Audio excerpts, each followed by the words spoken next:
What do you do when your family demands everything from you yet never sees your worth? Lily had always been the one to give.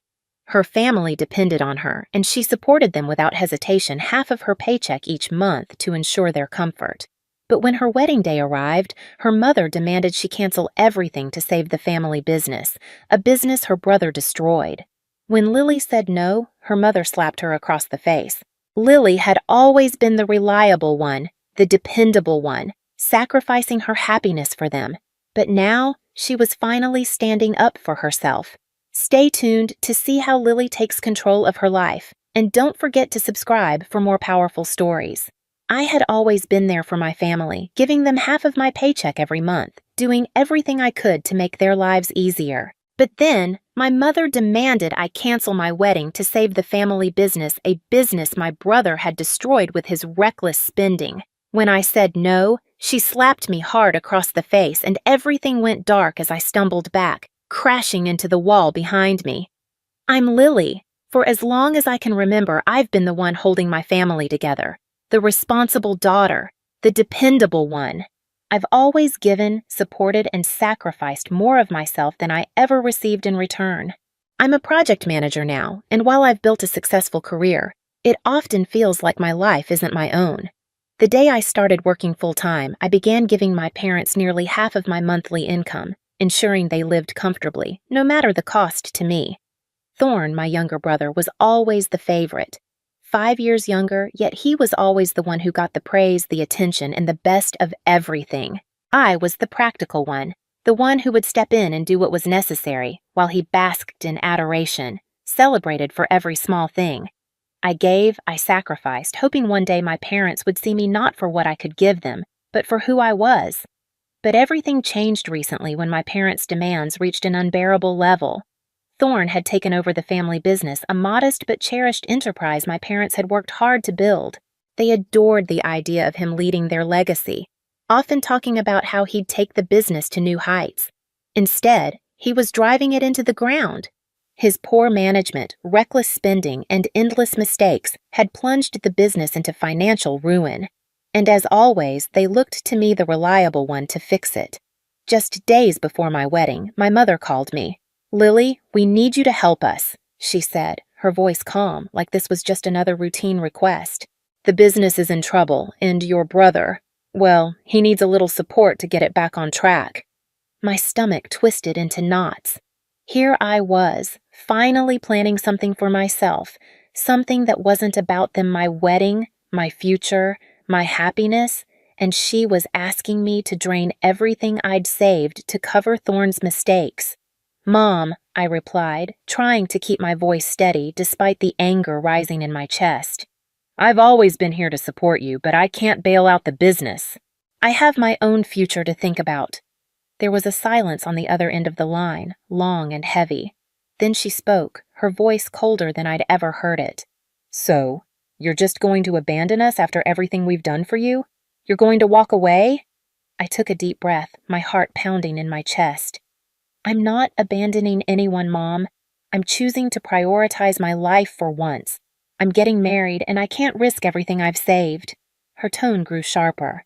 "Lily, this isn't just about money, it's about family. Your father and I have always counted on you.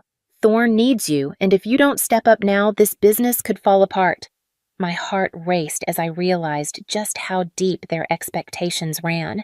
It was as if my own dreams didn't matter, as if my life existed solely to serve them and support Thorn. "I can't, Mom," I said firmly. "I've given you so much. It's time Thorn takes responsibility." She hung up without another word, but I could feel the weight of her disappointment through the silence. The next day, I was in my apartment reviewing the final details for the wedding when there was a loud knock on my door. I opened it to see my mother standing there, her expression twisted in anger. "What are you doing here?" I asked, shocked to see her. She pushed her way in, barely looking at me as she stepped inside. "How could you?" she spat. "How could you turn your back on us when we need you most?" I took a step back, startled by the anger in her eyes. "Mom, I'm not turning my back on anyone, but I've done everything you asked. I've given you almost half my salary every month, and I'm days away from getting married. I can't throw my future away to fix Thorne's mistakes." Her eyes narrowed, and before I could react, she raised her hand and slapped me hard across the face. The shock of it left me speechless. "How dare you talk to me like that?" she shouted. "After everything we've done for you, this is how you repay us? You don't disobey me, Lily. You owe this family everything." My cheek burned from the slap, but the pain that stung deeper was in my heart. This was the moment I realized that I was nothing more to them than a provider. I had given so much of myself, but it was never enough. My sacrifices, my love, my support, it would never matter because I was never the one they truly cared about. I took a shaky breath, fighting back the tears. "Mom, I can't keep sacrificing my happiness to cover for everyone else. I love you, but I'm not going to let you control my life any longer." She sneered, crossing her arms. "Fine, but don't expect us to be there for you when you come crawling back. You're making a huge mistake, Lily. Don't come running to us when your selfishness catches up to you." Her words were sharp, meant to cut, but for the first time I didn't feel the sting. Instead, I felt a strange sense of freedom, a weight lifting from my shoulders. I didn't need her approval or validation. This was my life, and I was finally taking control. After my mother stormed out, I stood there in silence, letting the weight of what had just happened settle over me. My cheek still stung from the slap, but it was nothing compared to the realization that had dawned upon me. I have been living my entire life trying to be the perfect daughter, the dependable one, the source of financial and emotional support, but in their eyes, I was only ever a means to an end. That evening, Astor came over to help finalize some wedding plans. The moment he saw my face, he could tell something was wrong. He walked over, his hand gently cupping my cheek, examining the redness on my skin. "Lily, what happened?" I tried to steady myself, but my voice quivered as I explained everything. "My mom, she came over and slapped me. She demanded I bail out the family business with my savings right before our wedding." Astor's face darkened with anger, his hands tightening as he pulled me into a tight embrace. "Lily, you don't deserve this. You've given everything to them, and now they just keep asking for more, without giving anything back." "I know," I whispered, barely able to speak. "But it's hard. I've spent my whole life trying to make them proud, trying to be the one they could always count on. And now, it feels like they see me as nothing more than a source of money and support." Astor held me close, his voice soft but unwavering. "You're not just their support, Lily. You're a person with dreams, and those dreams matter. I don't want you to feel guilty for choosing yourself this time." His words, simple yet profound, pierced through the walls I had built around my heart. For the first time in what felt like forever, I felt seen. Astor wasn't just my partner. He was the one person who stood by me, without conditions, without demands. We spent the rest of the evening together, going over our wedding plans, our future. For the first time, I felt like I was moving forward, not trapped in the past or living up to anyone else's expectations. In the days leading up to the wedding, the messages from my mother didn't stop. Texts, voicemails, even emails flooded my phone, each more desperate and accusatory than the last. "Lily, you're making a huge mistake," one message read. "When this wedding falls apart, don't expect us to welcome you back. Family comes first, and you're putting yourself above everyone else." I deleted each message without responding. The guilt and shame she had once used to manipulate me no longer had its hold. I knew that choosing myself wasn't selfish. It was the first real step I had taken toward living my own life. The night before the wedding, Aunt Violet called. She had heard about the fallout with my parents and wanted to check in on me. "Lily," she said gently, "I know your mother's been saying some harsh things, but I want you to know you're doing the right thing. You've given more than enough to this family, and you deserve to be happy." A lump formed in my throat. Aunt Violet had always been one of the few people who cared about me not for what I could give, but for who I truly was. "Thank you, Aunt Violet," I whispered, my voice heavy with emotion. "It's just hard, letting go of everything I've done for them. I keep wondering if I'm making the wrong choice." "You're not," she replied, her voice warm and reassuring. You're finally choosing yourself, and there's nothing wrong with that." Her words, simple yet powerful, eased some of the weight pressing on my chest.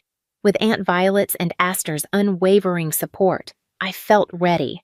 I was stepping into my wedding day, not as a person still bound by family obligations, but as someone who had chosen a future for herself. The morning of the wedding arrived.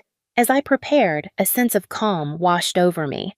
The usual anxiety I'd felt at family gatherings was gone, replaced by quiet resolve. Today was mine and Astor's a celebration of a new chapter, one that I had chosen. As I stood before the mirror, dressed in my gown, I saw a different version of myself, a version free from the weight of family expectations, finally able to embrace her own path. For the first time, I felt like I was truly me. Astor's family and a few of my closest friends were there, supportive and eager to share in our joy. Aunt Violet was also there, a comforting presence who'd been a beacon of support in these difficult times. When I walked down the aisle and saw Astor waiting for me, his face lit up with pride and warmth. It was a look that said, "I see you, Lily, the real you." Yeet. At that moment, I knew that everything I'd endured, all the hardship and sacrifice, had led me to this moment of pure freedom and joy. We exchanged our vows, promising to be there for each other in ways I'd never experienced before. Astor spoke about standing by my side, supporting my dreams, and seeing me for who I truly was, not just for what I could give. Those words felt like a balm, healing years of pain from feeling unseen and undervalued. After the ceremony, we moved to a small reception with just a few close friends and family. It was simple and intimate, filled with laughter, love, and genuine happiness. There were no pretenses, no expectations of what I owed to anyone. For the first time, I felt surrounded by people who celebrated me, not for the support I provided, but simply for being myself. As the reception wound down, I felt a sense of peace I hadn't known before. I realized that while my parents and Thorne had chosen to distance themselves, I had chosen to start a life that was mine alone, shared only with those who truly valued me. In the days after the wedding, Astor and I packed our things and moved to Austin, eager to start fresh in a city where we could build our life without the weight of my family's demands looming over us. But the transition wasn't without its challenges. Just days after settling into our new apartment, my phone buzzed. It was a message from my mother, blunt and harsh, dripping with accusations. "You've abandoned your family. You chose yourself over us. When things go wrong, don't expect us to be there for you." The words cut deep, but I read them with a strength I hadn't known I had. These were the same manipulative tactics I'd faced all my life, guilt-laden words meant to reel me back into their control. But this time, I didn't feel the familiar tug. Instead, I felt a quiet confidence settle within me. I had made the right choice. Astor noticed the change one evening as we sat on our balcony, the Austin skyline glowing in front of us. He wrapped his arm around me, his voice steady and warm. "Lily, I'm proud of you," he said. "I know it hasn't been easy, but you've come so far. You're free from all of that now." His simple words filled me with a sense of accomplishment I didn't even know I needed. For years, I had been weighed down by the pressure to be the perfect daughter, the unwavering supporter. But now, for the first time in my life, I was breathing freely. I was living for myself. Weeks turned into months, and life with Astor became everything I had ever hoped for. We dreamed of the future, talked about our plans, and fantasized about starting a family one day. Our life was simple, but it was ours, and it was free from the toxic cycle I had been trapped in for so long. One afternoon, I got a call from my cousin, Basil. He had heard about everything that had happened, and he wanted to reach out. His voice was filled with genuine remorse. "Lily, I just wanted to say I'm sorry," he said. "I don't know why they treated you that way. You've always deserved better." The words hit me harder than I expected. I hadn't expected an apology, but hearing someone in my family acknowledge my pain meant more than I could express. "Thank you, Basil," I replied, my voice soft. "It's been hard, but I'm finally in a place where I feel free." His words reminded me that while I had distanced myself from my parents, there were still people who cared. Over the next few months, I began to rebuild the relationships that truly mattered, those with Aunt Violet, Uncle Jacob, a few cousins, and close friends. They were the people who saw me for who I was, not just for what I could give. However, my relationship with my parents remained strained. The years of manipulation, the slap, the constant prioritizing of Thorn over me, those things were hard to forget. Every time I thought about reaching out, the pain resurfaced. The sacrifices I had made, the constant feeling of being valued only for what I could provide, it was a cycle I knew I couldn't go back to. I had to accept that my life would be better without their influence. Then, months after the wedding, I received a final message from my mother. It was short, almost desperate. "I miss you, Lily. Please call me." I stared at the screen, the familiar tug of guilt beginning to pull at me. But this time, I didn't waver. I looked around at the life Astor and I had built, the peace I had fought so hard for, and I knew what I had to do. I typed a simple, firm response. "I'm happy with the life I built. I can't go back to what it was. I need to move forward." As I hit send, a wave of closure washed over me. I had let go of the past, the expectations, the obligations, the weight of everything that had held me down for so long. I looked at Astor, at the life we were creating, and for the first time in my life, I felt truly free. What do you do when the people who are supposed to love you most are the ones who constantly take, demand, and manipulate, leaving you with nothing but guilt and exhaustion? Lily had always been the dependable daughter, giving everything she had to her family. From her paycheck to her dreams, she sacrificed endlessly, hoping one day her family would see her for who she truly was. But when her mother demanded she cancel her wedding to bail out her brother's failing business, Lily realized she was nothing more than a tool to fix their mistakes. The slap across her face was the wake-up call she needed. For the first time, Lily chose herself. She chose to finally stop sacrificing her happiness for people who only saw her as a source of support. She stood firm in her decision, even when her family tried to guilt-trip her into submission. They didn't get it, but that's okay. Because for the first time in her life, Lily was free to live for herself. The question now is, what would you do in Lily's shoes? Would you have walked away sooner? Or would you have kept giving, hoping things would change? Share your thoughts in the comments below. If you found this story powerful, don't forget to like, subscribe, and stay tuned for more.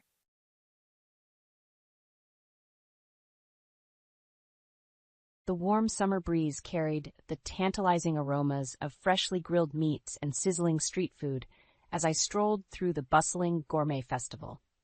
My heart swelled with pride, knowing that my passion for promoting healthy eating habits had helped make this event a reality. Little did I know that this joyous occasion would soon take an unexpected turn, casting a dark shadow over the memories of my past. As I admired the vibrant array of local vendors showcasing their culinary creations, a familiar voice pierced through the lively chatter, sending a chill down my spine. "Well, if it isn't Lila, fancy meeting you here." I whirled around, my breath caught in my throat as I came face to face with Mark, my ex-husband, accompanied by his new wife, Elise. A sudden wave of emotions washed over me. A potent mix of anger, resentment, and an undeniable twinge of envy at the sight of their polished appearances and the air of affluence that surrounded them. "Mark, Elise," I managed to utter, mustering a forced smile. "It's been a while." "Indeed, it has," Elise chimed in, her perfectly manicured nails glistening in the sunlight. "It's so nice to see you managing to keep yourself busy with, well, whatever it is you do these days." Her thinly veiled condescension stung, but I refused to let her words diminish the sense of accomplishment I'd worked so hard to cultivate. Before I could respond, Mark intervened, his tone dripping with false concern. "Lila, you're looking well. I trust your little nutrition business is keeping you occupied?" I bristled at his dismissive remark, but years of emotional turmoil had taught me to keep my composure. "It's more than just a little business, Mark. My work has a real impact on people's lives. Something you never seem to grasp." An uncomfortable silence descended upon us, the festive ambience suddenly muted by the weight of our shared history. Mark's eyes narrowed ever so slightly, and I could sense the tension brewing beneath his carefully crafted facade. "Well, we mustn't keep you any longer," Elise interjected, her saccharine smile masking a deeper disdain. I'm sure you have clients to attend to. With a curt nod, they turned and disappeared into the crowd, leaving me to grapple with the conflicting emotions that threatened to overwhelm me.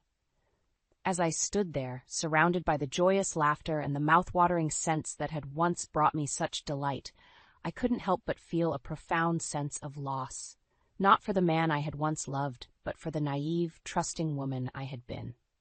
As I walked away from the festival, my mind spiraled back to the fateful night that shattered my world.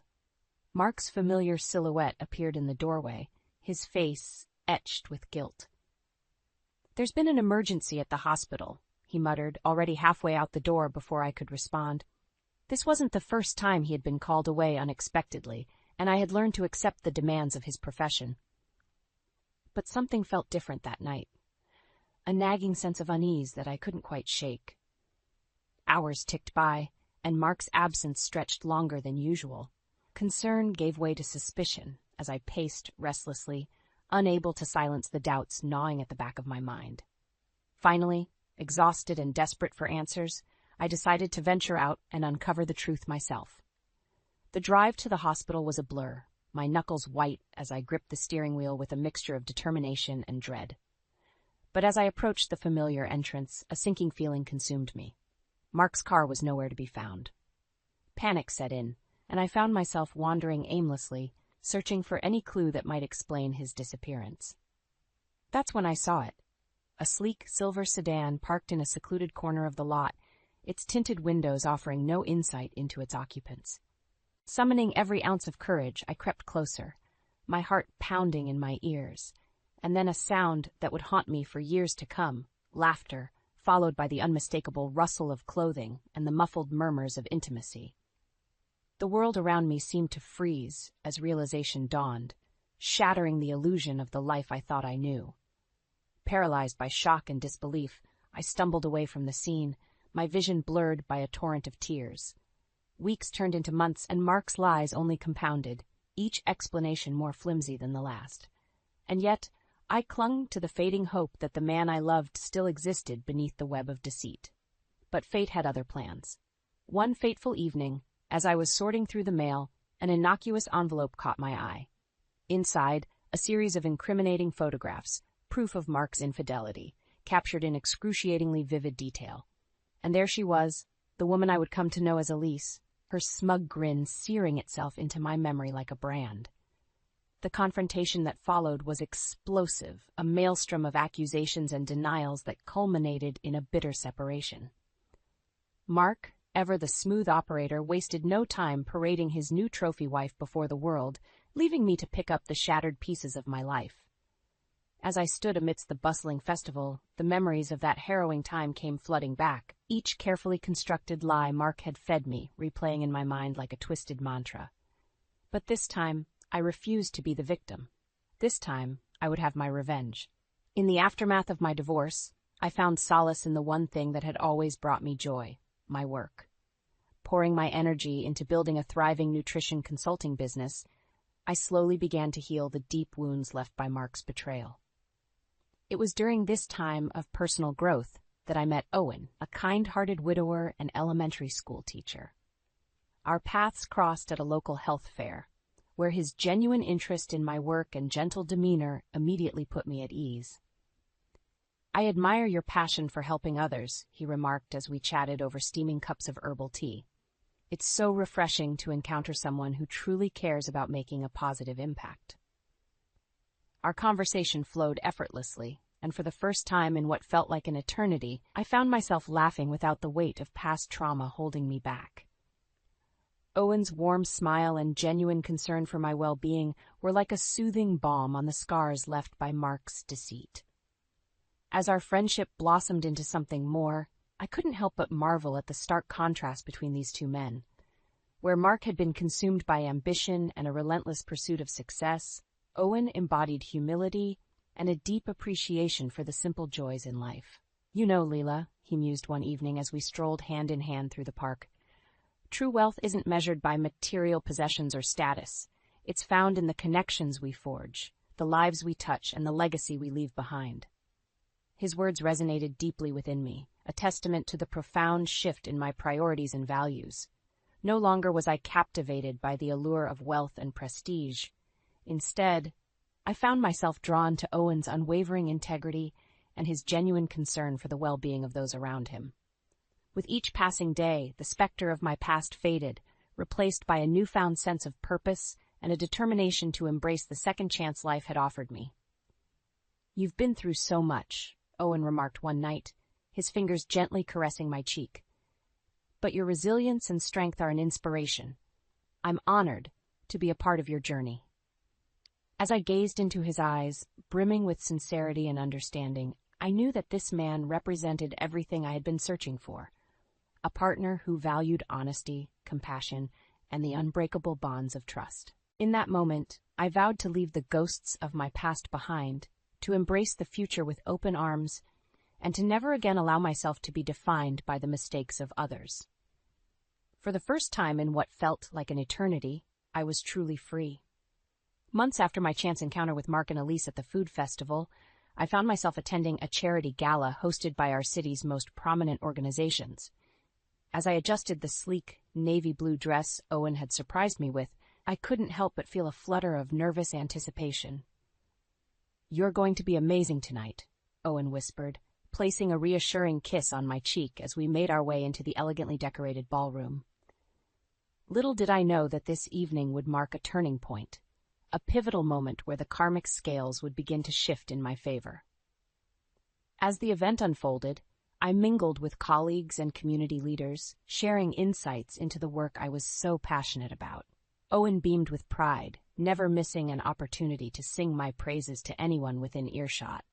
It was during one such conversation that I caught a glimpse of Mark and Elise entering the room, their designer outfits and air of self-importance impossible to miss. A familiar pang of resentment tugged at my heart, but before I could dwell on it, Owen swept me into his arms. "Ladies and gentlemen, may I have your attention?" he announced, his voice ringing out with confidence.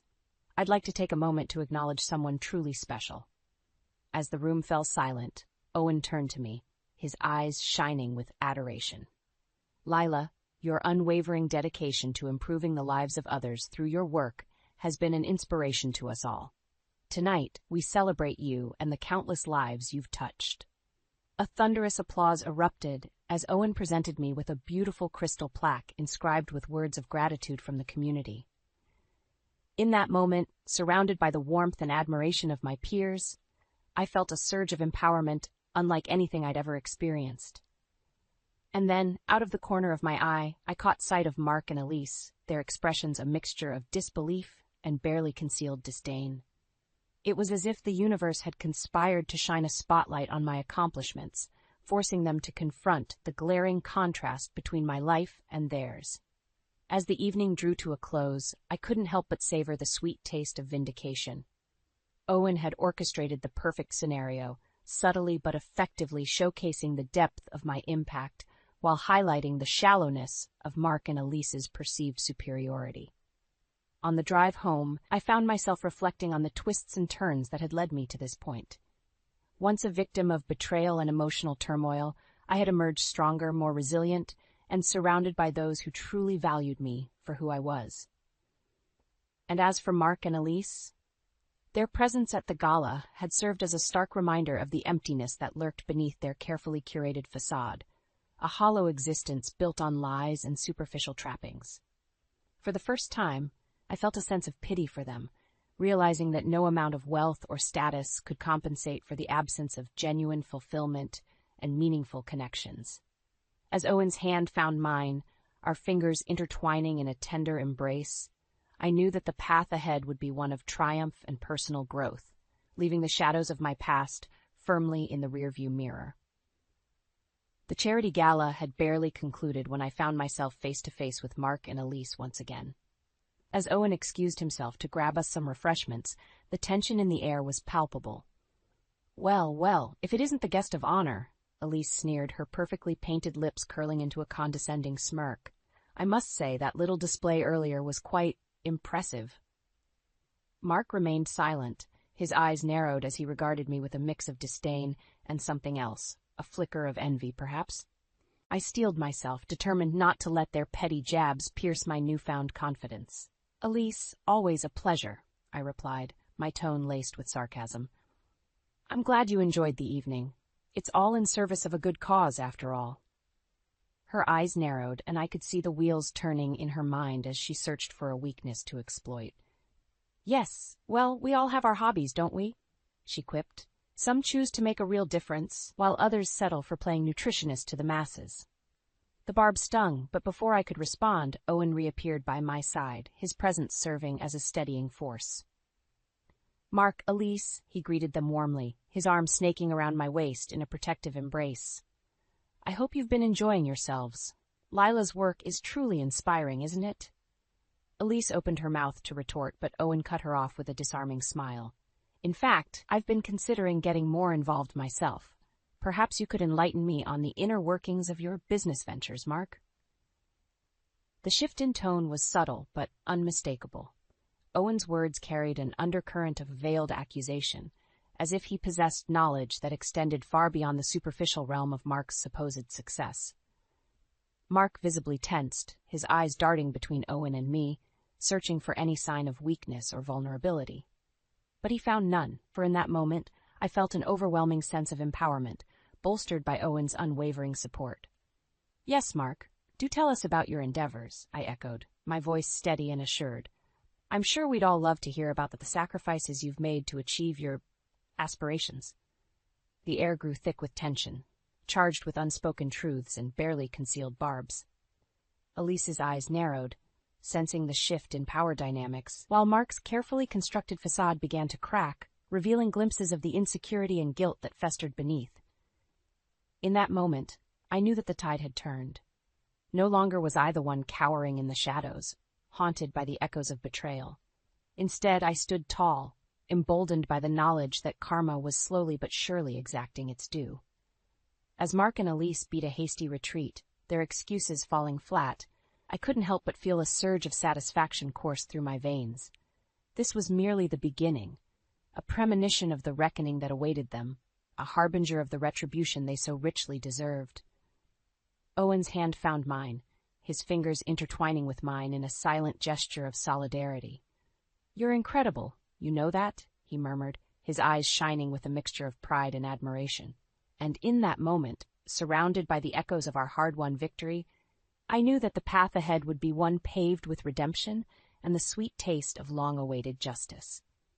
Weeks after the charity gala, I found myself standing alongside Mark at a prominent community health conference. As we awaited our turn to speak on the panel, the tension between us was thicker than the humid summer air. Owen, ever the supportive partner, sat in the front row, his eyes shining with pride as he watched me prepare to take the stage.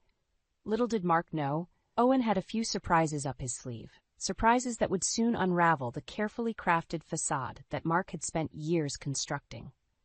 As I took my seat behind the sleek podium, my confidence soared, fueled by the knowledge that Owen had orchestrated a powerful alliance with one of the event's major sponsors. The stage was set for Mark's downfall, and I could hardly contain my anticipation. Mark's speech was a masterclass in self-aggrandizement, filled with grandiose claims and thinly veiled boasts about his supposed contributions to the medical field.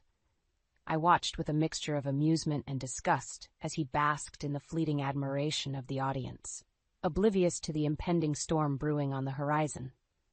When my turn came, I rose to the podium with a newfound confidence, my words carrying the weight of hard-earned wisdom and a steadfast commitment to truth.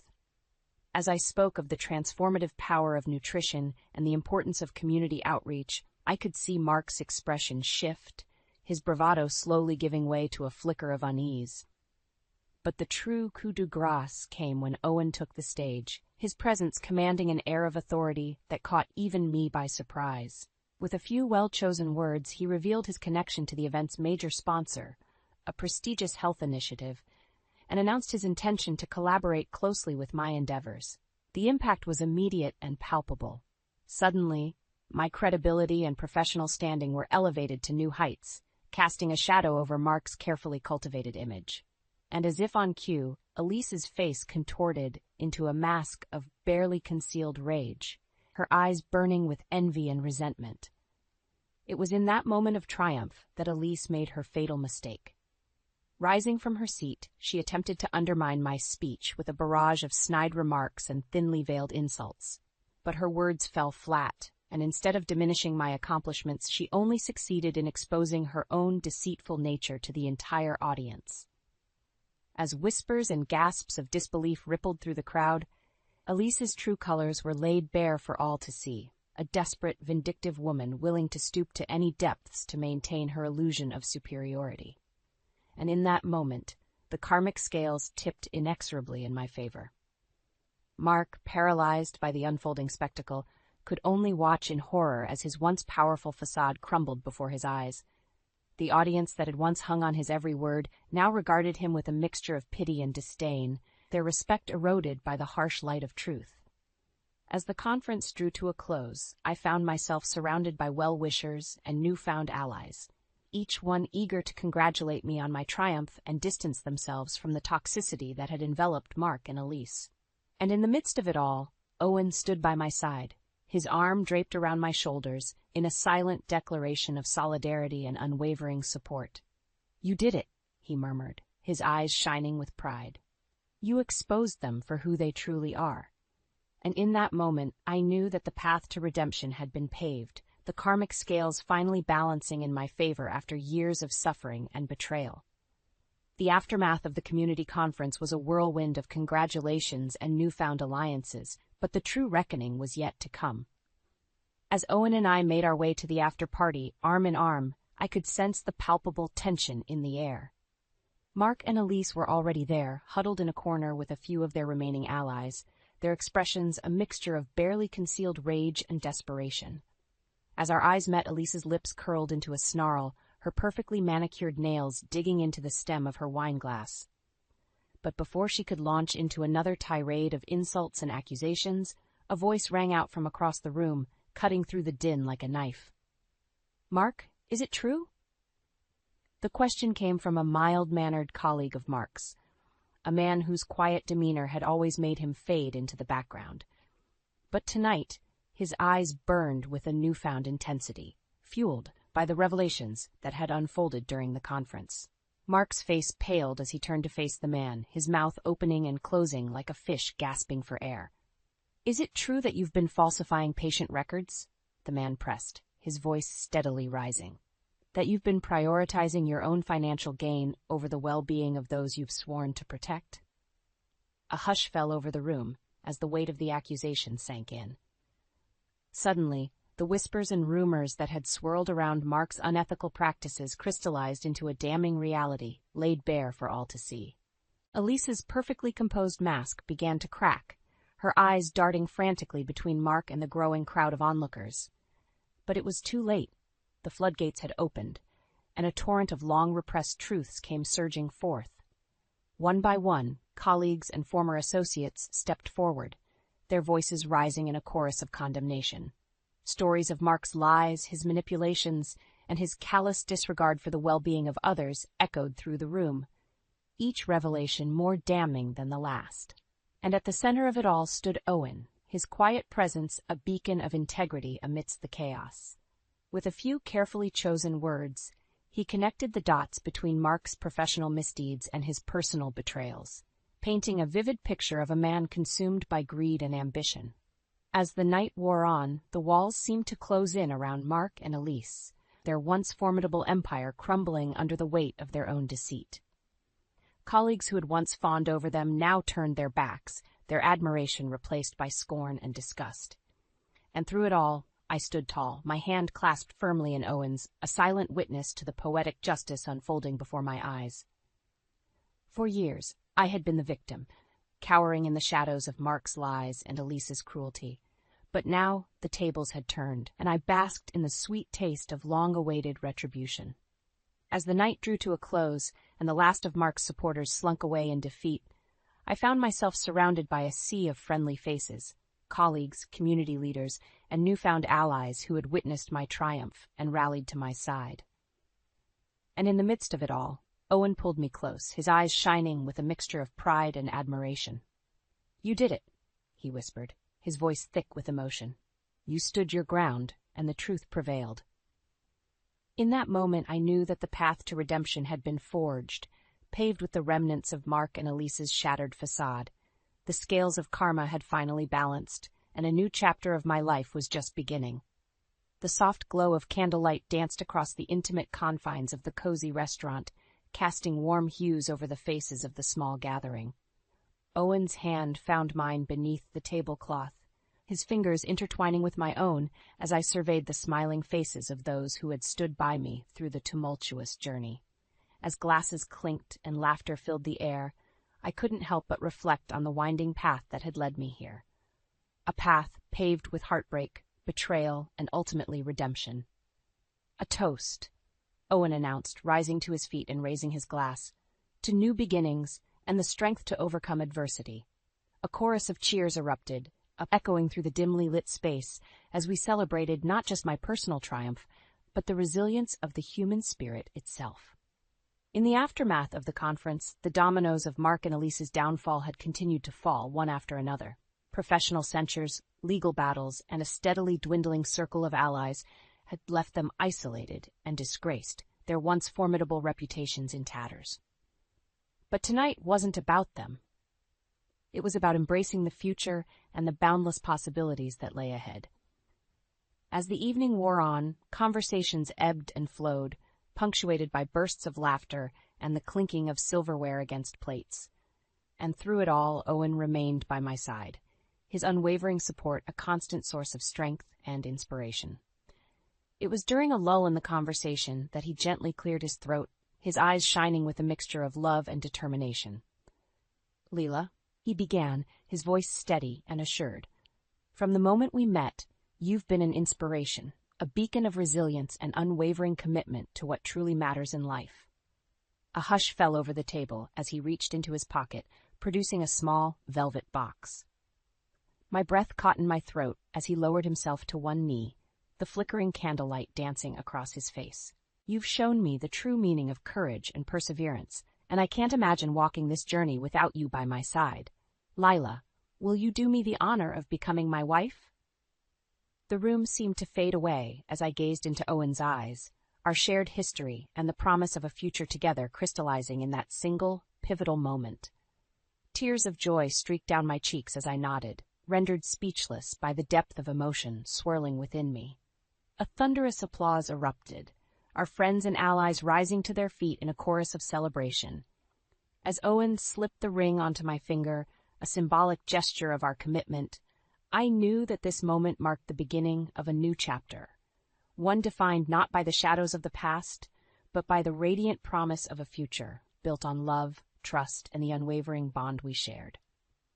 In that moment, I realized that the long, arduous journey had been worth it.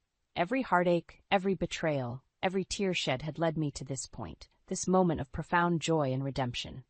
As I gazed around the table at the faces of those who had become my chosen family, I knew that the path ahead would be one of growth, healing, and the unbreakable bonds forged through shared experiences. And as for Mark and Elise, their names faded into the recesses of my mind, eclipsed by the overwhelming sense of gratitude and contentment that washed over me. For in the end, karma had indeed run its course, and I had emerged victorious, not through acts of vengeance or bitterness, but by embracing the power of forgiveness and letting go of the past that had once held me captive. As Owen's lips met mine in a tender kiss, I knew that this was the beginning of a new chapter, one filled with the promise of a future built on love, trust, and the unbreakable bonds that had sustained me through the darkest of times. And in that moment, I was truly blissfully free.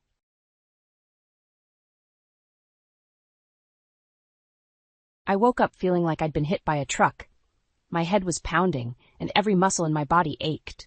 As I tried to sit up, a wave of nausea swept over me, and I collapsed back onto the bed, shivering uncontrollably. "Elena, get up and clean this mess."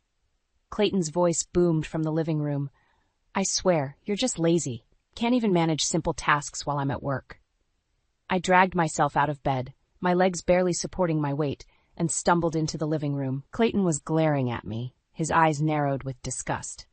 The room was a mess, with dirty dishes piled in the sink and laundry scattered across the floor. I'm sorry, I croaked, my throat raw and scratchy. I've been feeling really sick. Before I could finish my sentence, Clayton cut me off. That's no excuse. You're just lazy and unmotivated. I work all day to provide for us, and you can't even keep the house clean. His words stung, but I was too weak to argue. I tried to explain that I had a high fever and could barely stand, but he wasn't listening. He just kept berating me, his voice growing louder and more aggressive with each word. Suddenly, everything started spinning, and I felt myself falling. The last thing I heard was Clayton's voice, distant and distorted, before everything went black. When I came to, I was lying on the couch, a damp cloth on my forehead. Clayton was nowhere to be seen.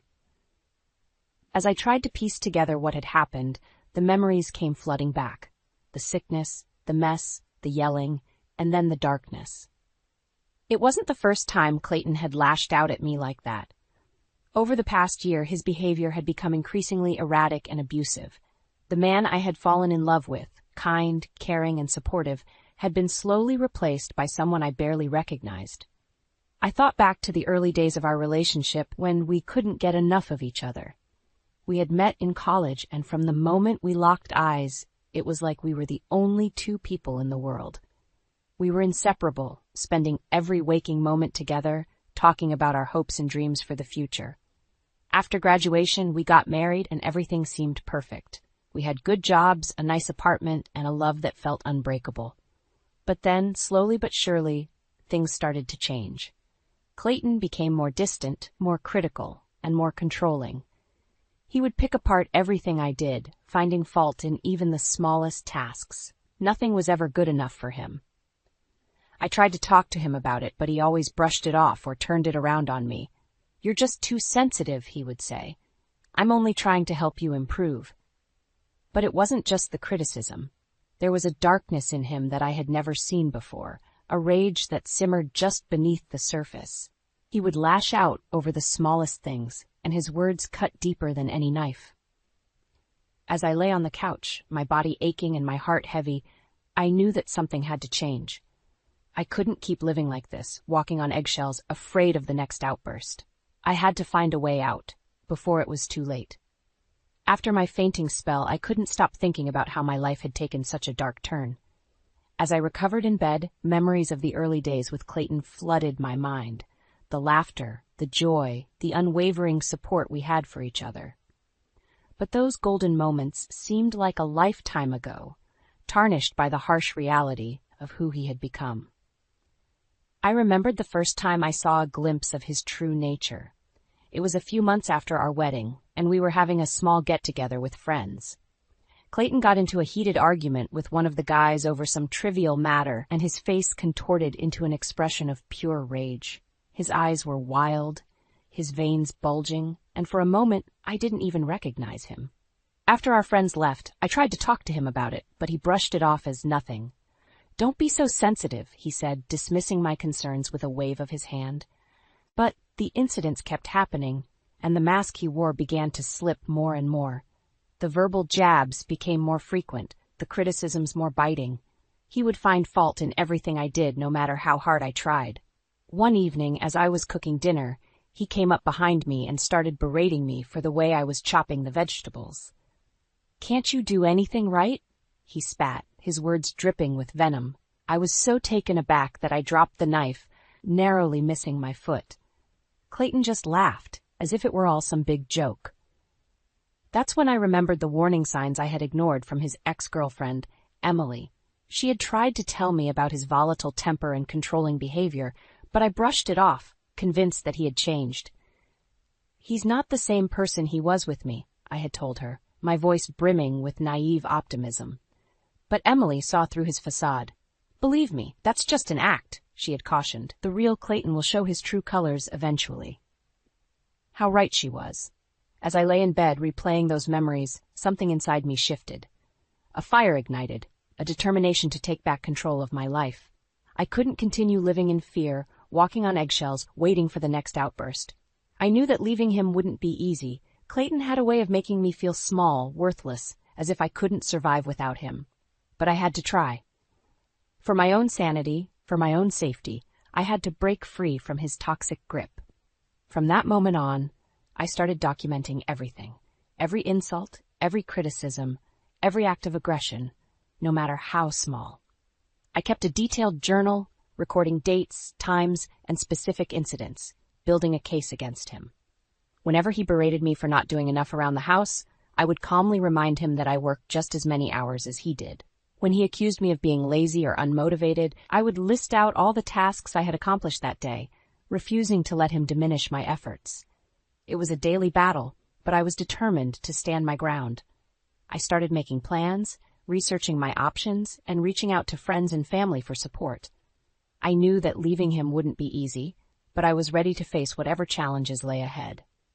As I looked back on the person I had become, meek, submissive, a shell of my former self, I felt a surge of resolve. No more. I was done being a victim. It was time to take back control and reclaim the life that was rightfully mine.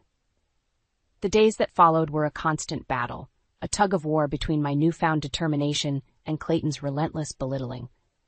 Every morning I would wake up with a sense of dread, wondering what fresh hell awaited me.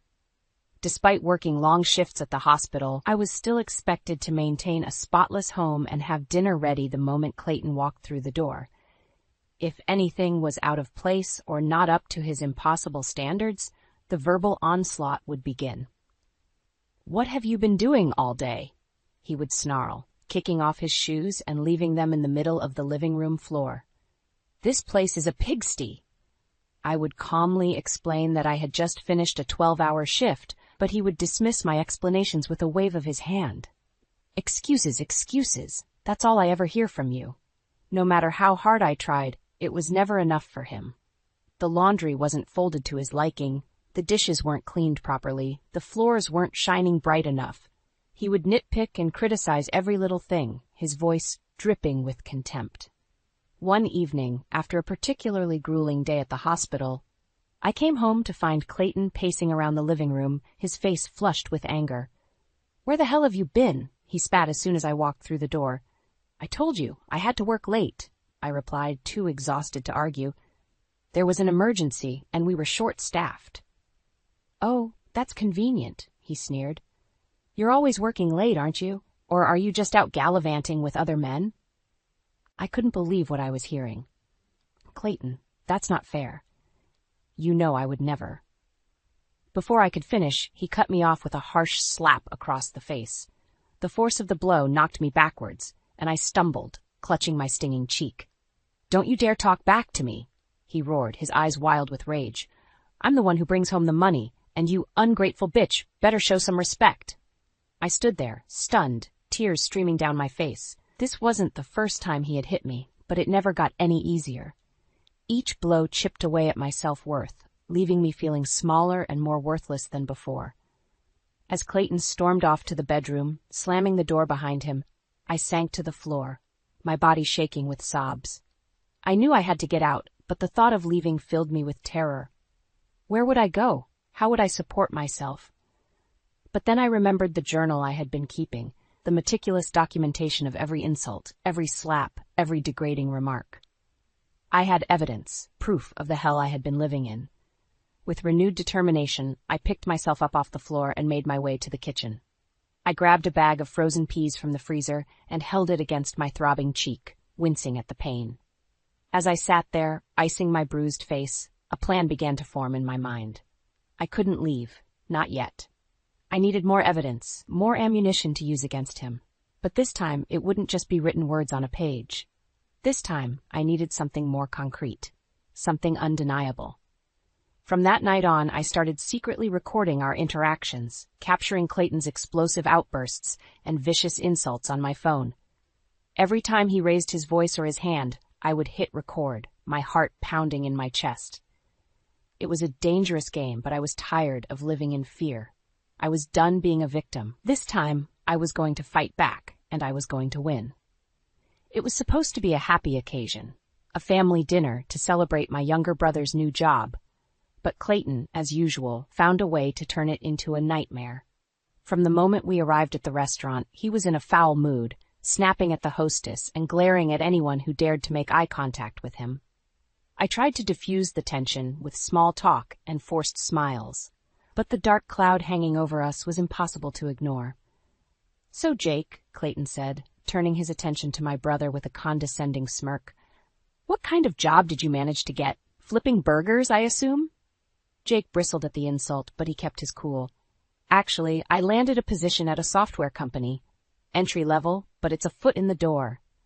"Well, isn't that precious?" Clayton sneered, taking a swig of his beer. "Maybe one day you'll be able to afford a real job like mine."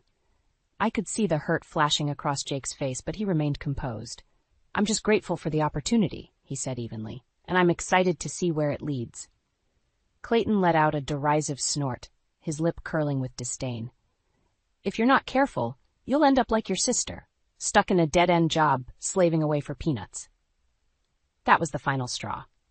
I had sat idly by, letting Clayton belittle and berate me for far too long, but I couldn't let him talk about my career, my passion, like that. "Excuse me?" I snapped, my voice trembling with anger. "I'm a nurse, Clayton. I save lives every single day. How dare you act like what I do is worthless?"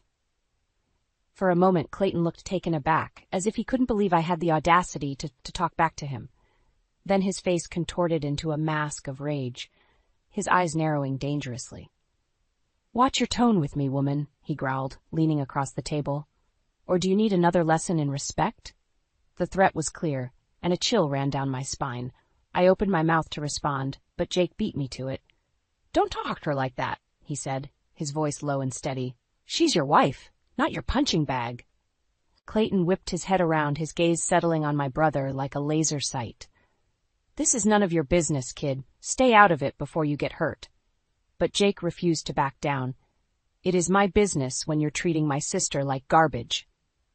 The tension in the air was palpable, thick enough to cut with a knife. Clayton's face was flushed with fury, his nostrils flaring as he struggled to control his temper. "Let's go," he snarled, tossing a handful of bills onto the table. "This dinner is over." As we left the restaurant, Jake pulled me aside, his eyes filled with concern. "Elena, what's going on?" he asked, his voice hushed.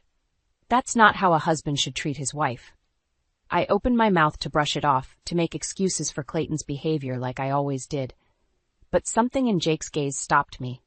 For the first time, I saw the situation through his eyes, the constant belittling, the veiled threats, the simmering violence just beneath the surface. And in that moment, I knew I couldn't keep living like this. "It's complicated," I said, my voice wavering. "But I promise I'll explain everything. Just not here." Jake nodded, his jaw set with determination. "Whenever you're ready," he said. "I'm here for you, sis. No matter what." As we drove home in tense silence, Clayton seething in the front seat while Jake and I exchanged worried glances in the back, I knew that the time for secrets was over. If I was going to get out of this nightmare, I needed all the help I could get. And who better to have in my corner than the one person who had been looking out for me since the day I was born? The next few days were a whirlwind of planning and preparation. After the disastrous dinner, I knew I couldn't keep living in fear any longer. It was time to take action. Jake was true to his word, and he became my rock, my unwavering support system. When I finally worked up the courage to tell him the truth about the abuse I had been enduring, he didn't hesitate for a second. "We're going to get you out of this, Elena," he said, his voice steady and determined, "whatever it takes." Together, we hatched a plan. We needed undeniable evidence of Clayton's behavior, something that would hold up in court if it came to that. Audio recordings were a good start, but we needed visuals too. "What if we set up cameras around the house?" Jake suggested. "That way we can capture everything, the insults, the threats, even any physical altercations." The idea made me nervous, but I knew it was our best shot. Clayton was becoming increasingly erratic, his outbursts more frequent and more violent. Who knew how far he might go if left unchecked? We decided to keep things simple. A few discreet cameras in the main living areas, nothing too obvious that might tip Clayton off. Jake handled the technical side, ordering the equipment and setting it up while I was at work. The first few days were nerve-wracking, waiting for something to happen. Every time I heard Clayton's heavy footsteps or raised voice, my heart would start pounding, and I would brace myself for the worst. And then, it happened. I was in the kitchen, cleaning up after dinner, when Clayton stormed in, his face contorted with rage. "What the hell is this?" he snarled, thrusting a crumpled piece of paper in my face. It was the phone bill, with a series of numbers highlighted in bold. "Who have you been calling?" he demanded, his voice low and menacing. "Is it another man? Are you cheating on me?" "Clayton, no, it's nothing like that," I protested, trying to keep my voice steady. "Those are just calls to my brother. You know that." But he wasn't listening. In a flash, his hand lashed out, striking me across the face with such force that I stumbled backwards, clutching my stinging cheek. "Don't lie to me, you ungrateful bitch," he roared, advancing on me like a predator cornering its prey. "I work my ass off to provide for you, and this is how you repay me?" I cowered in the corner, my heart racing as he towered over me, his fists clenched at his sides. For a moment I was certain he was going to hit me again, or worse. But then, just as suddenly as it had started, the rage seemed to drain out of him. He straightened up, smoothing his shirt and running a hand through his hair. "Clean yourself up," he said, his voice eerily calm. "You look pathetic." And with that, he turned on his heel and left the kitchen, leaving me trembling and fighting back tears. Later that night, when I was sure Clayton was asleep, I crept into the living room and checked the camera footage. There it was, captured in high definition. The false accusation, the physical assault, the cruel insults. I felt sick to my stomach watching it unfold, but at the same time a sense of grim satisfaction washed over me. This was the evidence we needed, the smoking gun that would finally bring Clayton's reign of terror to an end. From that moment on, the cameras became my silent guardians, recording every twisted scene as it played out. And with each new incident, my resolve only grew stronger. Clayton had pushed me to my breaking point, but this time, I wasn't going to break. This time, I was going to fight back, and I was going to win. The day had finally come. After weeks of planning and gathering evidence, it was time to confront Clayton and put an end to his abuse once and for all. Jake and I had gone over the plan countless times, making sure every detail was perfect. We would sit Clayton down in the living room, away from potential weapons or breakable objects, and present him with the undeniable proof of his actions. The videos, the audio recordings, the documented instances of physical and emotional assault, we had it all. A damning case against him that not even his silver tongue could talk his way out of. As I waited for Clayton to come home from work, my heart was pounding with a mix of fear and anticipation. What if he reacted violently? What if he tried to hurt me, or worse, hurt Jake? But I pushed those thoughts aside. We had come too far to back down now. This was my chance to take back control, to break free from the cycle of abuse that had consumed my life for far too long. When Clayton finally walked through the door, I steeled myself, taking a deep breath to steady my nerves. "Clayton, we need to talk," I said, my voice surprisingly calm. He looked at me with a mixture of confusion and annoyance, clearly not expecting the confrontation. "What's this about?" he asked, setting down his briefcase and loosening his tie. "Let's go into the living room," I replied, gesturing for him to follow. He rolled his eyes but complied, sinking onto the couch with a heavy sigh. "All right, let's get this over with," he grumbled. That's when Jake emerged from the hallway, a grim expression on his face. Clayton's eyes narrowed as he took in the unexpected presence of my brother. "What's he doing here?" he demanded, his voice taking on an edge of hostility. Before I could respond, Jake spoke up. "We know what you've been doing, Clayton," he said, his tone firm and unwavering. "The abuse, the violence, the control, it all stops now." Clayton's face twisted into a sneer, and he opened his mouth to unleash a torrent of insults and denials. But Jake held up a hand, cutting him off. "Don't bother lying," he said. "We have proof." With a flick of his wrist, Jake pulled up the video footage on his laptop, the screen flickering to life with a montage of Clayton's worst moments, the shouting, the threats, the physical assaults. Clayton's eyes widened as he watched himself lash out, his face contorting with rage with each sickening blow. For a moment, he was rendered speechless, his mouth hanging open in disbelief. But the shock quickly gave way to fury. "You've been spying on me?" he roared, leaping to his feet and sending the laptop crashing to the floor. "How dare you, in my own home?" Jake remained calm, unflinching in the face of Clayton's towering rage. "We did what we had to do to protect Elena," he said, his voice steady. "And now it's over. The police are on their way." As if on cue, the sound of sirens pierced the air, growing louder with each passing second. Clayton's eyes darted back and forth, his chest heaving as he realized the trap he had walked into. "You're making a big mistake," he growled, his voice low and menacing. "You won't get away with this." But his threats rang hollow, his bravado crumbling as the flashing lights of the police cars flooded the room. As the officers swarmed in, weapons drawn, I felt a sense of relief wash over me. It was finally happening. The nightmare was coming to an end. Clayton put up a token resistance, spitting vile insults and accusations as the officers wrestled him into handcuffs. But it was too late. The evidence was overwhelming, and for once, his silver tongue couldn't talk his way out of the consequences of his actions. As they led him away, his face twisted with impotent rage, I couldn't help but feel a sense of triumphant satisfaction. For years he had controlled me, beaten me down, made me feel small and worthless. But not anymore. With Clayton's arrest, I had finally reclaimed my power, my freedom, my life. And as I watched his car disappear down the street, I knew that a new chapter was beginning, one where I would never again be a victim. The weeks following Clayton's arrest were a whirlwind of legal proceedings and emotional turmoil. But through it all, I clung to the knowledge that I had finally taken back control of my life. The evidence we had gathered, the videos, the audio recordings, the documented instances of abuse, painted a damning picture that even Clayton's high-priced lawyers couldn't refute. His attempts to discredit me and portray himself as the victim fell flat in the face of such overwhelming proof. As the court dates rolled around, I found myself steeling my nerves, determined to face my tormentor head-on. Jake was by my side every step of the way, a rock of unwavering support. When I took the stand, Clayton's eyes bored into me with a mixture of rage and desperation.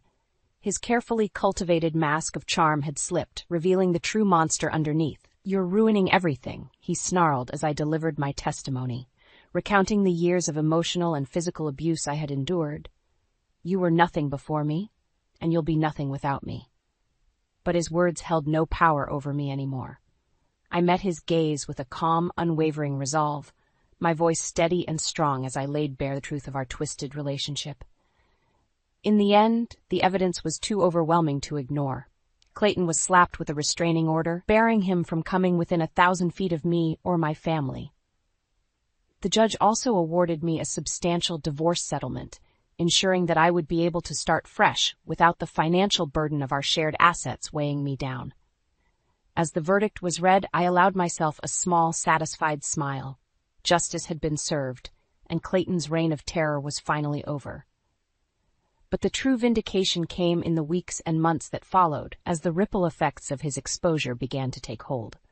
Word of his arrest and conviction spread like wildfire through his professional circles, and the once charming salesman found himself shunned and ostracized. Clients and colleagues alike wanted nothing to do with a man who had been exposed as a violent abuser. Within weeks, he was unceremoniously fired from his high-paying job, his reputation in tatters. The expensive suits and fancy cars were gone, replaced by a humiliating reality of unemployment and social pariah status. As for me, I found myself embarking on a new chapter, one filled with possibility and promise. With the weight of Clayton's oppression finally lifted, I was free to pursue my dreams and ambitions without fear or limitation. I threw myself into my work at the hospital, channeling my newfound strength and resilience into caring for others. My colleagues remarked on the change in my demeanor, the newfound confidence and determination that radiated from me. And in my personal life, I became an advocate for victims of domestic abuse, sharing my story and offering support to those still trapped in the cycle of violence. I knew firsthand the shame and isolation that came with being a victim, and I was determined to be a beacon of hope for others struggling to find their own path to freedom.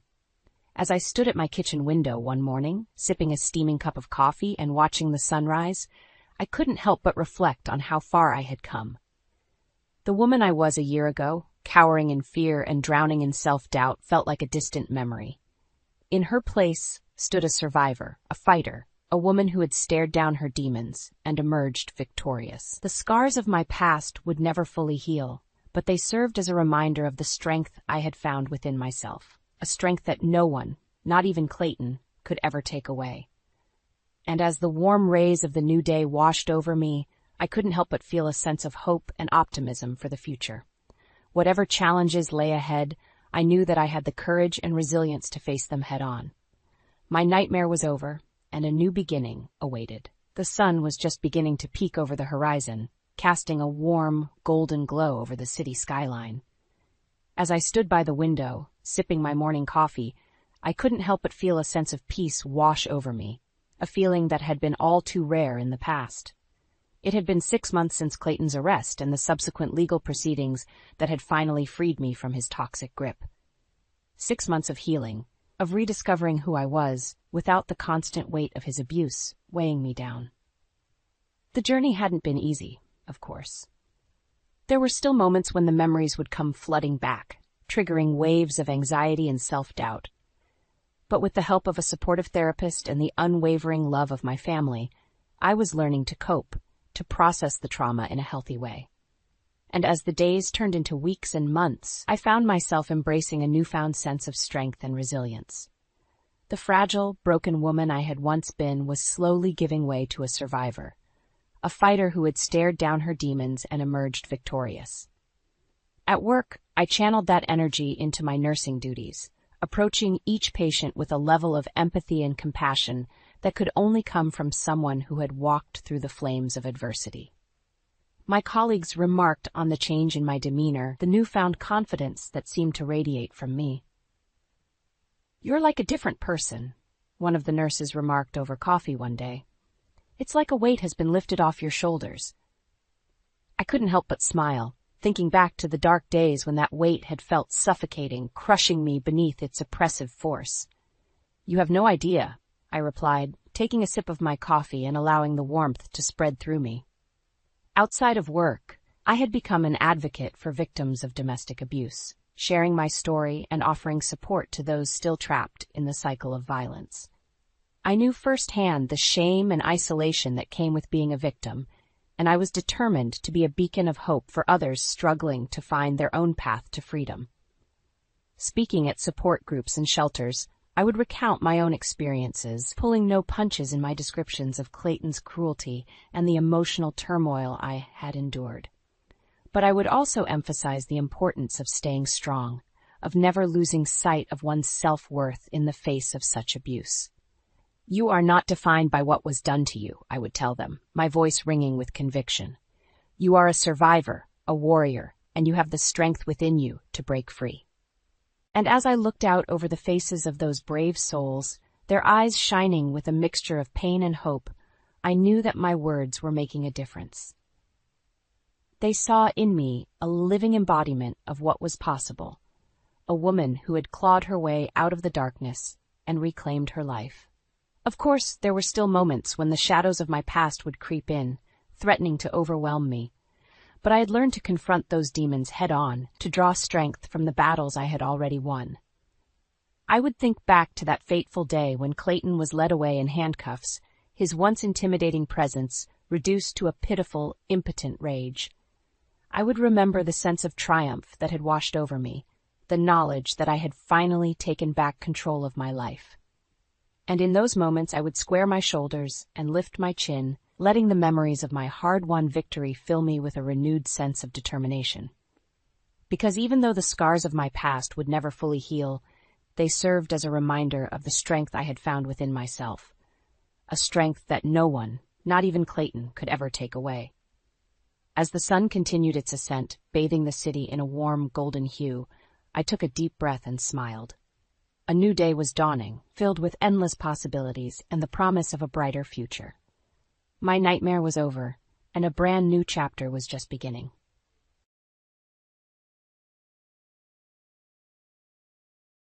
I knew it was going to be another one of those nights the moment Amber walked through the door. Her nose was crinkled, lips pursed into a tight frown, as if she'd caught a whiff of something foul. I tried to ignore the judgmental glances she shot my way as I bustled around the kitchen, putting the final touches on dinner. "Glenda, darling, you've outdone yourself as always," Harlan said, kissing me on the cheek. At least someone appreciated my efforts. Mom, the pot roast smells amazing, Ethan chimed in, giving me a warm hug. Amber simply scowled and muttered under her breath, "If you say so." We settled around the dining table, and an awkward silence fell over us as we began eating. I could feel Amber's eyes boring into me, sizing up each bite with disdain. The pot roast, a family recipe using the cheapest cut of meat, was worlds away from the fancy fare she'd become accustomed to at overpriced Manhattan eateries. "So, how was everyone's day?" I asked, desperate to break the tension. Ethan launched into a story about the hilariously inept new intern at his office, but Amber didn't so much as crack a smile. She simply pushed the food around her plate, every so often shooting me a look that could curdle milk. My efforts to make pleasant conversation died on the vine as Amber's displeasure became more and more palpable. By the time we finished eating, the atmosphere had grown so frosty you could hang meat in it. "Well, that was just dreadful," Amber said, making no attempt to mask her contempt as she rose from the table. "I'm going to call Francesca and see if she grabbed a table at that new tapas place." She stormed off to make her call, leaving me to clean up yet another mess, literally and figuratively. As I scraped the remains of my labor of love into the trash, I couldn't help but overhear her conversation floating in from the living room. "Yes, it was just pedestrian slop as usual from Glenda," she sneered in a mocking tone. "I told Ethan he needs to get me cooking lessons for my birthday because I simply cannot survive on such unsophisticated, mediocre fare." Her callous words twisted like a knife in my heart. But in that moment, the sting of her insult ignited something within me, a simmering defiance, a refusal to simply take her abuse lying down any longer. Amber's condescending ways had gone too far for too long. If it was fancy food she wanted, I vowed, fancy food she would get. One way or another, I would expose her snobbish charade for all to see. I could feel Amber's smug gaze burning into the back of my head as I tapped my foot impatiently in the long line at Boulangerie Sublime. This trendy little bakery was all the rage, their decadent desserts coating the lips of every Upper East Side socialite. And of course, it was Amber's new obsession du jour. I simply must have the Grand Marnier soufflé for my book club meeting, she had demanded that morning while scanning reviews on her iPad. The ladies will surely be impressed. Getting my hands on one of those coveted soufflés wasn't going to be easy, though. The bakery's limited quantities sparked a daily stampede, with customers queuing up before dawn like they were vying for Coachella tickets. But Amber's whims were not to be denied. "Don't forget, you need to get there right when they open at 8 a.m., she instructed with an air of smug superiority. "They always sell out before noon." As if I didn't already have enough to do getting ready for her pretentious book club, squeezing in this errand was going to be a major pain. But I knew better than to argue with Her Royal Highness. After jostling my way through the throngs of line waiters for over an hour, I was finally ushered inside the bakery. My hopes were immediately dashed as the snooty clerk shook his head in disdain. "We're all out of the soufflés, I'm afraid," he announced with an uppity French lilt. "You'll have to come back first thing tomorrow." My face flushed with embarrassment as the other customers openly mocked my futile errand. "Seriously, lady? Did you expect to waltz in at 9:15 and snag one?" A nasally woman clucked from behind me. Dejected, I trudged back home, dreading Amber's reaction to my failure. Sure enough, when I walked through the door, she was waiting in the kitchen with her signature sneer. "Well?" she demanded imperiously. "Where is my soufflé?" "But they were all out by the time I got there," I stammered, bracing for her wrath. "Are you kidding me?" she exploded, her face contorting into a mask of rage. "You had one simple task. How could you possibly mess that up?" She ranted and raged for what felt like an eternity, her insults growing more vicious and demeaning by the minute. All the while, I just stood there and took it, burning with humiliation and resentment. "I swear, Glenda, sometimes your incompetence is staggering," she spat. "You're useless, an utter failure."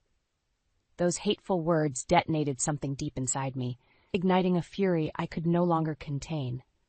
In that volatile moment, my desire to appease this vile woman evaporated like smoke.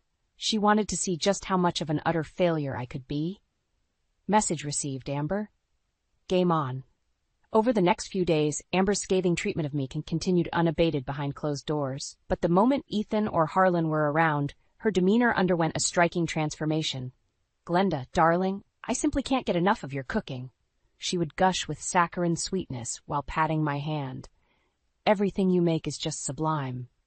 The compliments dripped like hot wax from her lying lips. I could hardly believe this was the same woman who had berated me as a hopeless failure just hours earlier. Ethan, ever the naive one, just beamed with pride at his wife's supposed appreciation for my culinary talents. "That's my Glenda," he would chuckle, pulling me in for an affectionate hug. "A regular Julia child, isn't she?" If only he knew the truth about the venom Amber spewed behind his back. How she ridiculed and denigrated everything and everyone she perceived as beneath her cultivated airs. No one was spared her snide condemnation, not even her own family. One afternoon, I was in the kitchen whipping up a batch of my famous oatmeal chocolate chip cookies, a treasured family recipe using basic, inexpensive ingredients. Amber came sweeping in, wrinkling her nose at the homey aromas. "Good Lord, Glenda, you're not serving those pedestrian monstrosities at the charity luncheon, are you?" She sneered with undisguised revulsion. I felt my cheeks flush with humiliation and outrage. But before I could respond, Ethan strolled in, and her scowl instantly morphed into a brilliant smile. Those cookies smell delightful, mother-in-law," she chirped in a sickly sweet tone. "Just like from a gourmet bakery. The ladies will go wild for them, I'm sure." Ethan just chuckled obliviously as he snatched a cookie off the tray, cramming it into his mouth. Yup, these are the greatest," he mumbled through a mouthful of crumbs. "You've really outdone yourself this time, Mom." It was all I could do to keep from hurling the tray across the room. This two-faced, malicious behavior from Amber was becoming more than I could bear. My own son was so blind to her true, vicious nature that my heart ached for him. Later, after Ethan had left for work, I confronted Amber about her abhorrent double act. "Why must you insult me and put down my cooking one minute, then turn around and sweetly praise it the next?" I demanded, my voice trembling with pent-up emotion. She simply shrugged and rolled her eyes at my wounded indignation. "Please, Glenda, don't be so sensitive," she scoffed coldly. "I'm just looking out for Ethan's best interests. He doesn't need his oafish mother serving up bargain basement swill and embarrassing him in front of his colleagues and friends." The cruel arrogance in her tone crystallized my determination right then and there. Enough was enough. It was time for this two-faced witch to get her comeuppance once and for all, and I would be the one to serve it up to her on a silver platter. With Amber's callous words still ringing in my ears, I started hatching a plan to finally expose her two-faced behavior. The next Sunday, I was hosting the whole family for a big dinner, the perfect opportunity to set my trap. As I busied myself in the kitchen prepping the meal, I made sure to utilize only the simplest, most basic ingredients, the kinds of bargain basement fare Amber openly mocked. Pork shoulder from the supermarket budget bin. Potatoes, carrots, and onions straight from the local produce stand. Nothing fancy, nothing pretentious, just humble, home-cooked goodness. When Amber arrived with Ethan and Harlan in tow, her eyes immediately narrowed with disdain at the rustic aromas wafting from the kitchen. "What is that smell?" She wrinkled her nose. "It better not be another one of your tragic downscale meals, Glenda." "Actually, it's a very special dish I've been working on," I replied with a sly grin, "but you'll just have to wait and see." Amber's signature scowl told me all I needed to know. The bait had been taken. As we gathered around the table to eat, I made sure to pile Amber's plate high with the humble fixings, much to her obvious disgust. She poked and prodded the food with her fork, grimacing. "Well, are you going to at least try it?" I asked innocently. Amber flashed a sour glance at Ethan and Harlan, both of whom were already wolfing down their portions with obvious enjoyment. Reluctantly, she raised a forkful of the pot roast to her pursed lips. "This looks dreadfully rustic," she proclaimed with obvious disdain. "But I suppose I can choke it down, for Ethan's sake." I held my breath as she took her first tentative bite, bracing for the inevitable torrent of disparaging comments. But it never came. Instead, her eyes went wide with surprise as she slowly chewed and swallowed. "Actually, this isn't half bad," she admitted grudgingly after a pause. "The flavors are quite robust, I'd say. Buoyed by that small victory, Amber soon began shoveling the food down with almost rabid gusto, grunting with approval between ravenous bites. Ethan and Harlan looked on in pleased bemusement, no doubt shocked by her uncharacteristic zeal for my rustic home cooking. "Glenda, this may be the best dish you've ever prepared," she effused, mopping up the last of the gravy with a slice of bread. "You've clearly outdone yourself this time. Why, I'd wager this swill could give even those pompous bistros in the city a run for their money." The naked contempt in her tone as she insulted my humble offerings sent a hot flash of anger through my body. But I managed to keep my expression impassive, disguising my roiling fury behind a thin smile. "Why, thank you, Amber," I cooed. "I'm so pleased you enjoyed it." Oh, but she would soon eat those smug, condescending words. That's when the true meal would begin. After clearing the dinner plates, I made sure to heap lavish praise on Amber for her apparent newfound appreciation of my home cooking. "I'm so delighted you enjoyed that meal," I gushed, laying it on thick. "Your refined palate clearly recognized the superior quality of those ingredients." Amber just nodded haughtily, lapping up the flattery like a parched cat. "Well, of course I could taste the difference," she preened. "You simply must share where you sourced that exceptional pork and produce." This was the opening I'd been waiting for. Time to set the next phase of my plan into motion. "Actually, those ingredients were nothing special," I replied with a sly grin. "Just picked up at the regular grocery store down the street. But I'm so pleased my preparation skills elevated them to your discerning standards." Amber's brow furrowed with confusion as she processed this admission. But before she could respond, I pressed on with my ruse. "In fact, I've been inspired to take my cooking to even loftier heights," I declared with faux enthusiasm.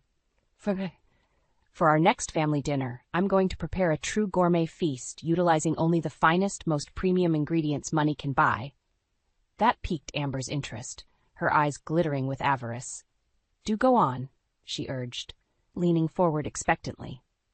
"Well, I'm going to start by sourcing some primo beef tenderloin from that elite butcher in the city," I began, relishing every fabricated detail.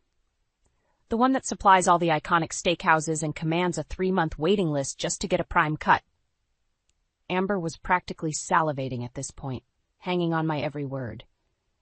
Ethan and Harlan just exchanged bemused glances, clearly not understanding what had gotten into me. Then for the produce, I'm thinking of flying in some heirloom varieties from this acclaimed farm in Tuscany that Michelin chefs are raving about, I went on breathlessly. "Of course, I'll need to track down some creme de la creme dairy products too, butter from an artisanal creamery, that sort of thing." "Glenda, this all sounds marvelous," Amber gushed, fanning herself. "A true Epicurean adventure. You simply must let me assist in sourcing these world-class delicacies." I shook my head, reveling in her transparent eagerness to indulge her snobbish Epicurean fantasies. "Oh no, my dear, I insist on handling every detail myself as a surprise for my treasured family." Little did she know, the real surprise was yet to come. As the evening drew to a close and our guests prepared to depart, Amber pulled me aside with ill-disguised glee twinkling in her eyes. "I can't wait to savor your culinary masterpiece at the next gathering, Glenda," she purred. "It's about time your talents are put towards more elevated ends." With a wink, she turned and sashayed out, utterly clueless of the role she would soon be playing in my delicious come-uppance. This was gonna be good. The big night had finally arrived. Amber swept into the dining room, her nose already wrinkling disdainfully at the simple table setting. "Really, Glenda? This rustic decor?" she tutted, running a manicured finger along the plain linen tablecloth. "For the lavish spread you've been boasting about, I expected something a bit more elegant." I suppressed a smirk as I bustled out carrying a silver serving dish. "Don't worry, dear, the true elegance is what's underneath this cover." I slowly lifted the lid with a flourish, revealing a thick, juicy tenderloin roast glistening with a rich demi-glace. Amber's eyes grew wide as saucers, greed and gluttony etched across her features. "Is that—" she gasped, practically panting. "Why, yes, the much-hyped beef from that world-renowned butcher in Manhattan," I proclaimed with feigned nonchalance. "The one with the 3-month waiting list, as I mentioned." Amber's eyes fluttered with rapture as she leaned over to inhale the heady aroma. "Glenda, Magnificent. I can practically taste the decadence already. She fairly swayed on the spot like a debutante recovering from the vapors, as I set the dish down in front of her with a ceremonious flourish. The other platters I paraded out in succession only heightened her delirious anticipation. "And these," I announced with a wave of my hand, "petite potatoes cultivated from an elite farm in the French countryside that supplies 3-star Michelin chefs. Hand-delivered yesterday by a master gardener after a months-long germination process." That was complete hogwash, of course. I'd picked those russets up from the supermarket bargain bin just like always. But Amber hungrily gobbled up every word, nodding feverishly all the while. Finally, I presented the pièce de résistance, an exquisite cheesecake drizzled with an emerald mint glaze. Behold, New York's most elite dairy purveyor's smoothest triple cream chèvre, accented with sun-ripened strawberries flown in fresh this morning from a boutique farm in Provence, I breathlessly described with a completely straight face. In reality, it was just a standard supermarket cheesecake doctored up with some mint extract and strawberry jam from my pantry. But Amber was utterly transfixed, borderline comatose with avarice as she fixated on every imagined delicacy before her. "Glenda, I'm speechless," she finally gasped, clutching a trembling hand to her hollow bosom. "This opulent feast it's too much. You've truly outdone yourself." Ethan and Harlan just gawked in stunned silence, clearly wondering what had gotten into me with all this bombastic overselling. Little did they know it was all a grand setup for Amber's looming humiliation. No sooner had we dug into the very first course than Amber began to moan and groan with rapturous delight, showering me with breathless compliments between every decadent bite. "This beef is a transgressive experience, Glenda, a spiritual awakening in every velvety morsel." It went on and on like that through each successive dish. By dessert, she was practically swooning, scraping up every last crumb and licking her plate clean. "Best meal I've ever had, anywhere," she raved, practically in a fugue state. "You've ruined me for all other food." I just smiled thinly and thanked her as Ethan and Harlan exchanged bewildered shrugs. But inside I was grinning wide in gleeful anticipation. The trap had been perfectly sprung. Now for the final delicious sting. As Amber sat back with a contented sigh, gently patting her stuffed belly, I decided to strike while the iron was hot. "So, I take it you enjoyed this little culinary adventure?" I asked innocently, trying not to let my grin show too much smug satisfaction. "Enjoyed it? That doesn't even begin to describe it." Amber gushed, her eyes glazed over in a dreamy trance. This was a full-body experience that transcended mere sustenance. Every bite was a finely crafted masterwork to be savored and contemplated. Ethan and Harlan shot each other confused looks, clearly baffled by her overblown outpouring of praise.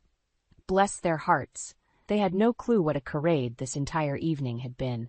"Well, I'm overjoyed my efforts met with your discerning approval," I replied with a sly smile.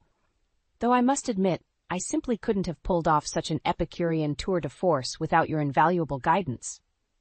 Amber blinked slowly, her brow furrowing. "My guidance? What do you mean?" Ooh, this was going to be delicious. "Why, your constant insistence on only the finest, most elite ingredients, of course," I exclaimed with mock innocence. "You've trained my palate to reject anything less than the utmost in culinary perfection."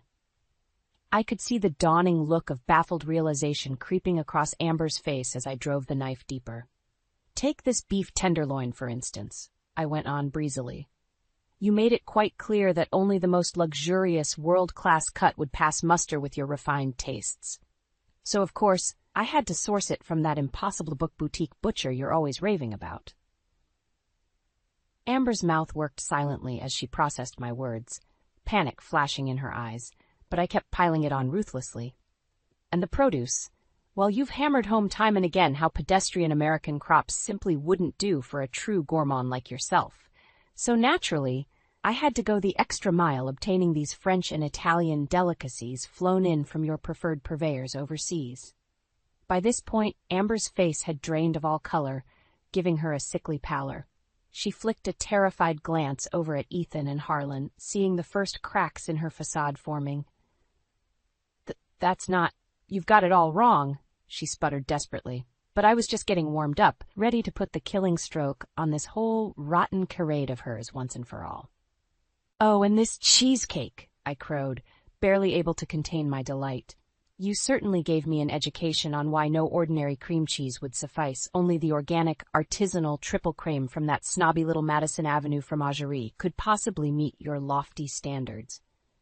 Amber opened and closed her mouth wordlessly, utterly at a loss as the entire web of lies she'd spun unraveled around her. Ethan and Harlan's dumbstruck expressions revealed the veil had finally been lifted on the disdainful, elitist monster they'd married into the family. I took a deep breath, steadying myself to deliver the coup de grace.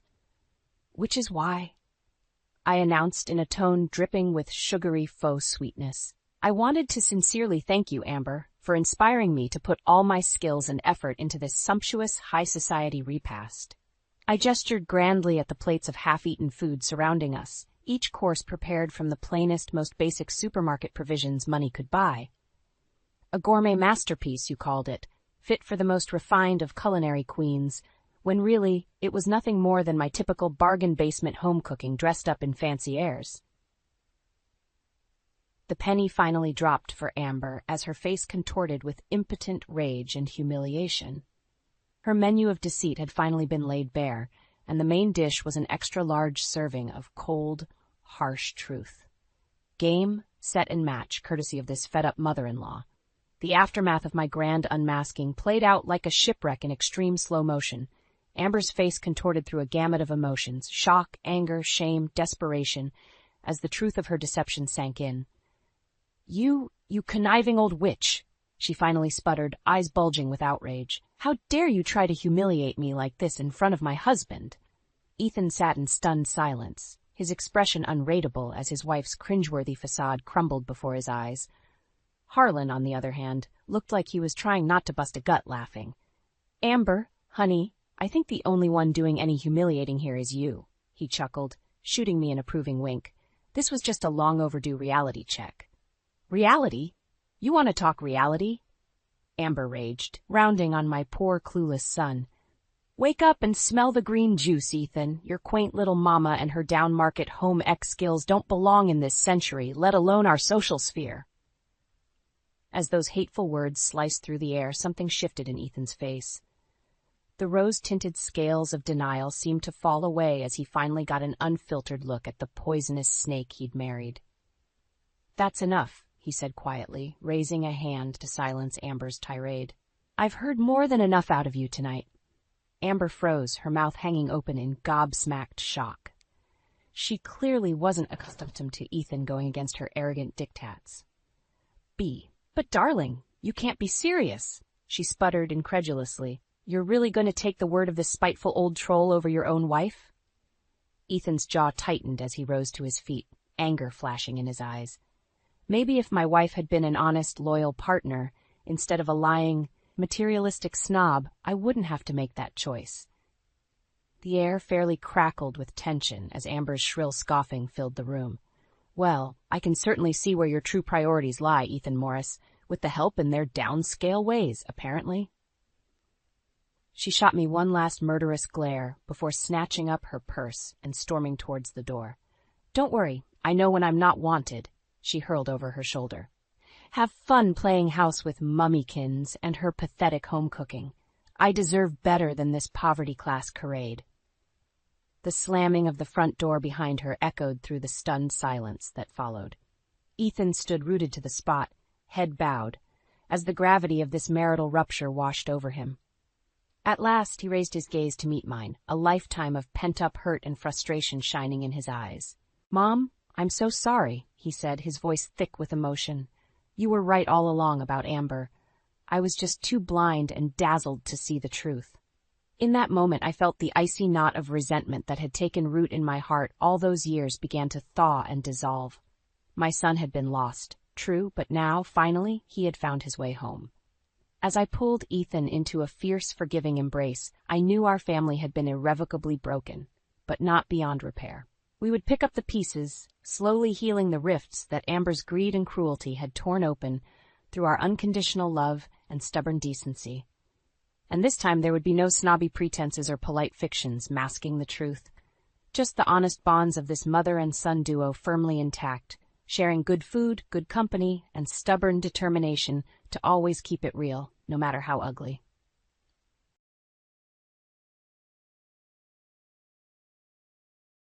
It's your time to step down, Della. Ron and I are moving in, and it's only fair you find a smaller place, now that you're alone. Marla said with a deceptive sweetness that didn't quite reach her eyes. The words hung in the air like a bitter aftertaste, shattering the illusion of our supposedly happy family gathering. I struggled to maintain my composure, my heart thumping as I glanced at the smug expressions of my stepdaughter and her new husband. Greg's untimely passing had left a void in our lives, and I'd naively hoped we could move forward as a united family. But Marla's announcement made it painfully clear that she had ulterior motives, her eyes glinting with a sense of entitlement that sent a chill down my spine. "I appreciate your concern, Marla," I replied, forcing a tight smile. "But this is still my home, and I have no intentions of leaving any time soon." Ron cleared his throat, leaning back in his chair with an air of smugness. "Well, the way I see it, you're just a temporary guest here. Greg left this place for his blood family, not some stepmom he picked up later in life." My jaw clenched at his disrespectful tone, but I refused to take the bait. Greg's will had been frustratingly ambiguous regarding the house, a loophole I knew Marla would exploit with her cunning manipulations. "That's enough, Ron," I said firmly, meeting Marla's gaze with unwavering resolve. "I think it's best if you two leave. We'll discuss this another time, preferably with cooler heads." Marla's lips curled into a sneer as she rose from her chair, her eyes narrowing with disdain. "Don't think for a second that I'll let this go, Della. This is my rightful inheritance, and I won't let you stand in my way." As they stormed out, the weight of Marla's words sank in, triggering a flood of memories from our past confrontations. She had always been a master manipulator, playing the victim while subtly undermining my relationship with Greg. And now, with him gone, she saw an opportunity to seize control, oblivious to the consequences of her actions. Stealing my resolve, I knew I couldn't let her win this battle. Marla had underestimated my determination, and I was prepared to do whatever it took to protect what was rightfully mine and teach her a lesson she wouldn't soon forget. With trembling hands, I poured myself a glass of wine, seeking solace in the familiar warmth of the burgundy liquid.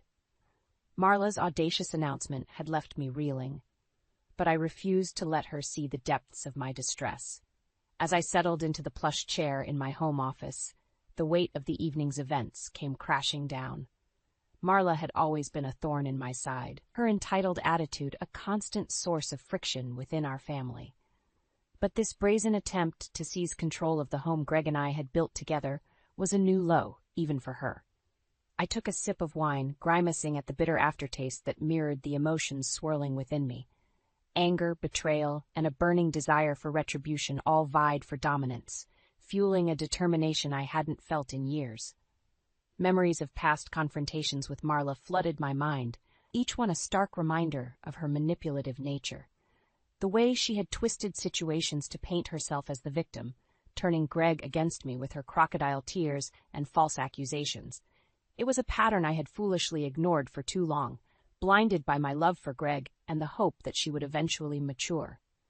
But now, with Greg gone, Marla saw an opportunity to strike, her true colors shining through like a venomous snake shedding its skin. And I, the naive stepmom, had unwittingly played right into her hands by underestimating her ruthlessness.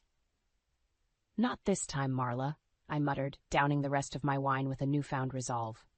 "You've made your move, but I'm far from checkmate." I knew Marla's financial irresponsibility was her Achilles' heel, a weakness I could exploit to turn the tables on her machinations. Greg's will might have been ambiguous about the house, but I had the foresight to protect myself by ensuring any transfer of ownership would be contingent on meeting specific legal conditions. Conditions I knew Marla would struggle to uphold. A sly smile crept across my face as a plan began to take shape. Marla wanted the house? Fine. I would let her have it, but on my terms. And when the time was right, when her reckless spending and entitlement caught up with her, I would be there to watch her crumble under the weight of her own hubris. Revenge, they say, is a dish best served cold. And I intended to make Marla's downfall a deliciously chilling affair, one that would teach her the harsh lessons of karma and consequence, lessons she should have learned long ago. The aroma of freshly brewed coffee mingled with the scent of determination as I sat across from my lawyer, Sarah, at our favorite local cafe.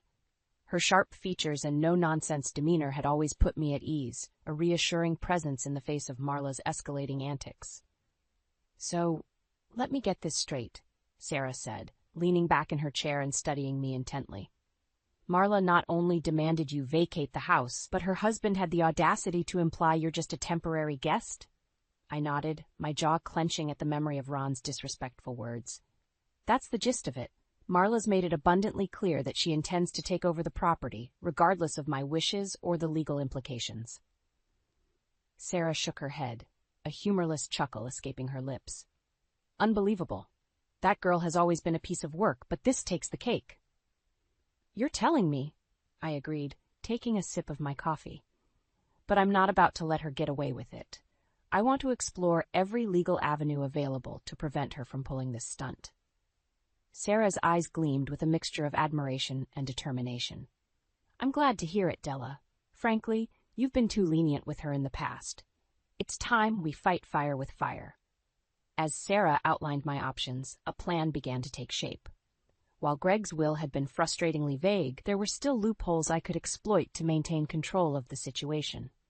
If Marla wanted the house so badly, I would let her have it, but on my terms. "Here's what we'll do," I said, leaning forward with newfound conviction. "We'll draft a contract stating that ownership of the property will be transferred to Marla, but with specific conditions tied to the mortgage payments and upkeep costs." Sarah nodded, a sly grin spreading across her face.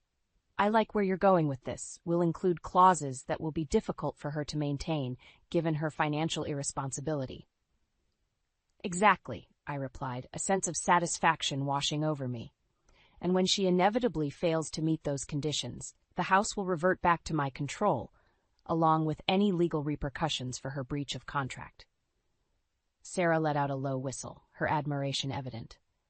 "Della, you're a force to be reckoned with. I can't wait to see the look on Marla's face when she realizes she's walked straight into your trap." As we hammered out the details, a sense of vindication surged through me. Marla had always underestimated my resilience, mistaking my kindness for weakness. But now, she would learn the hard way that crossing me had severe consequences. "Let the games begin," I muttered, a wry smile playing on my lips as I imagined the look of shock and outrage on Marla's face when she realized the true extent of my machinations.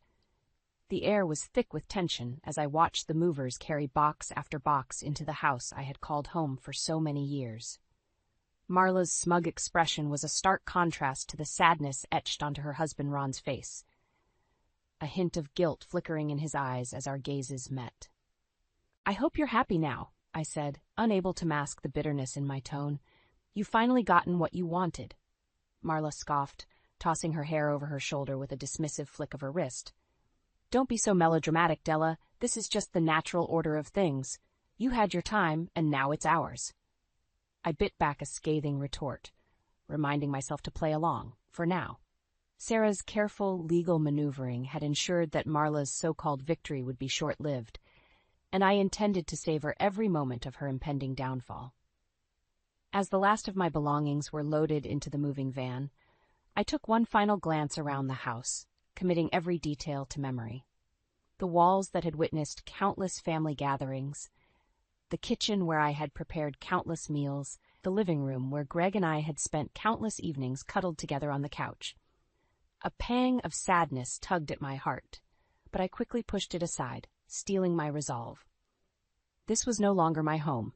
It was merely a battlefield, and I was a seasoned warrior, ready to wage war against Marla's hubris. "Well, I suppose this is it," I said, turning to face my stepdaughter with a practiced calm. "The house is all yours, Marla. I hope you'll take good care of it." Marla's lips curved into a smug smirk, her eyes glinting with a sense of triumph that made my blood boil. "Don't worry, Della. I'll make sure to keep everything in tip-top shape. After all, this is my rightful inheritance." I forced a tight smile, resisting the urge to wipe that smug grin off her face. "We'll see about that," I muttered under my breath as I climbed into the waiting van.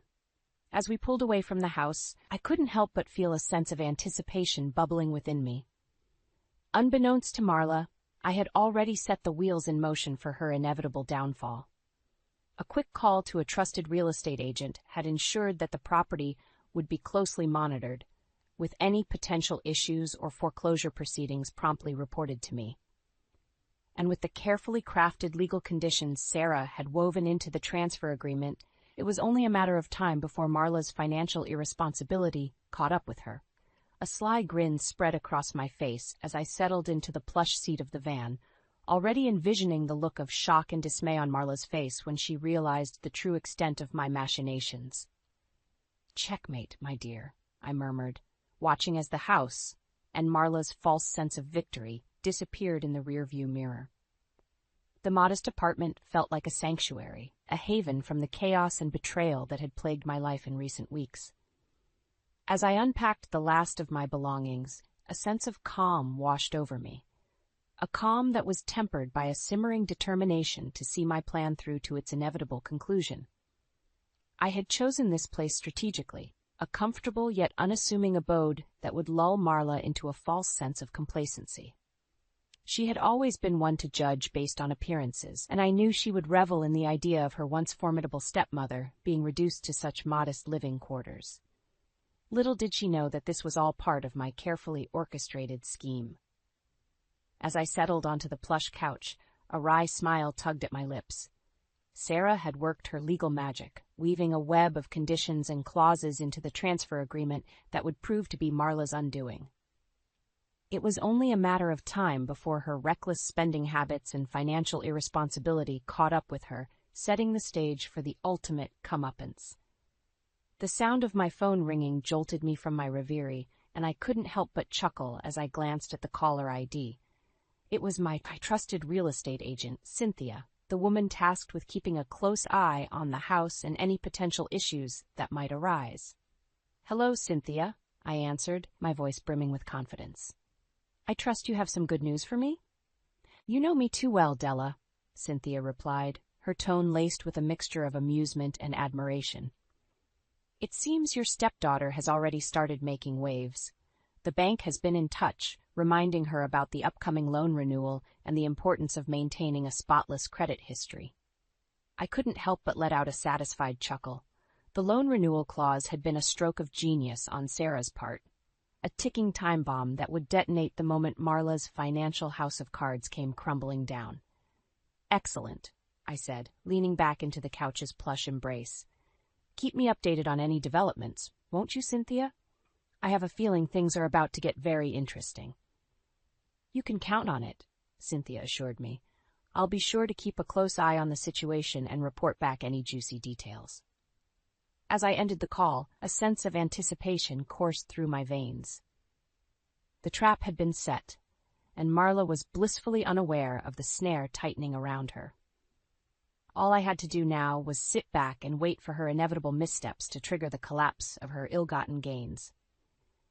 With a contented sigh, I reached for the remote control and turned on the television, eager to lose myself in mindless entertainment as the wheels of my revenge continued to turn in the background.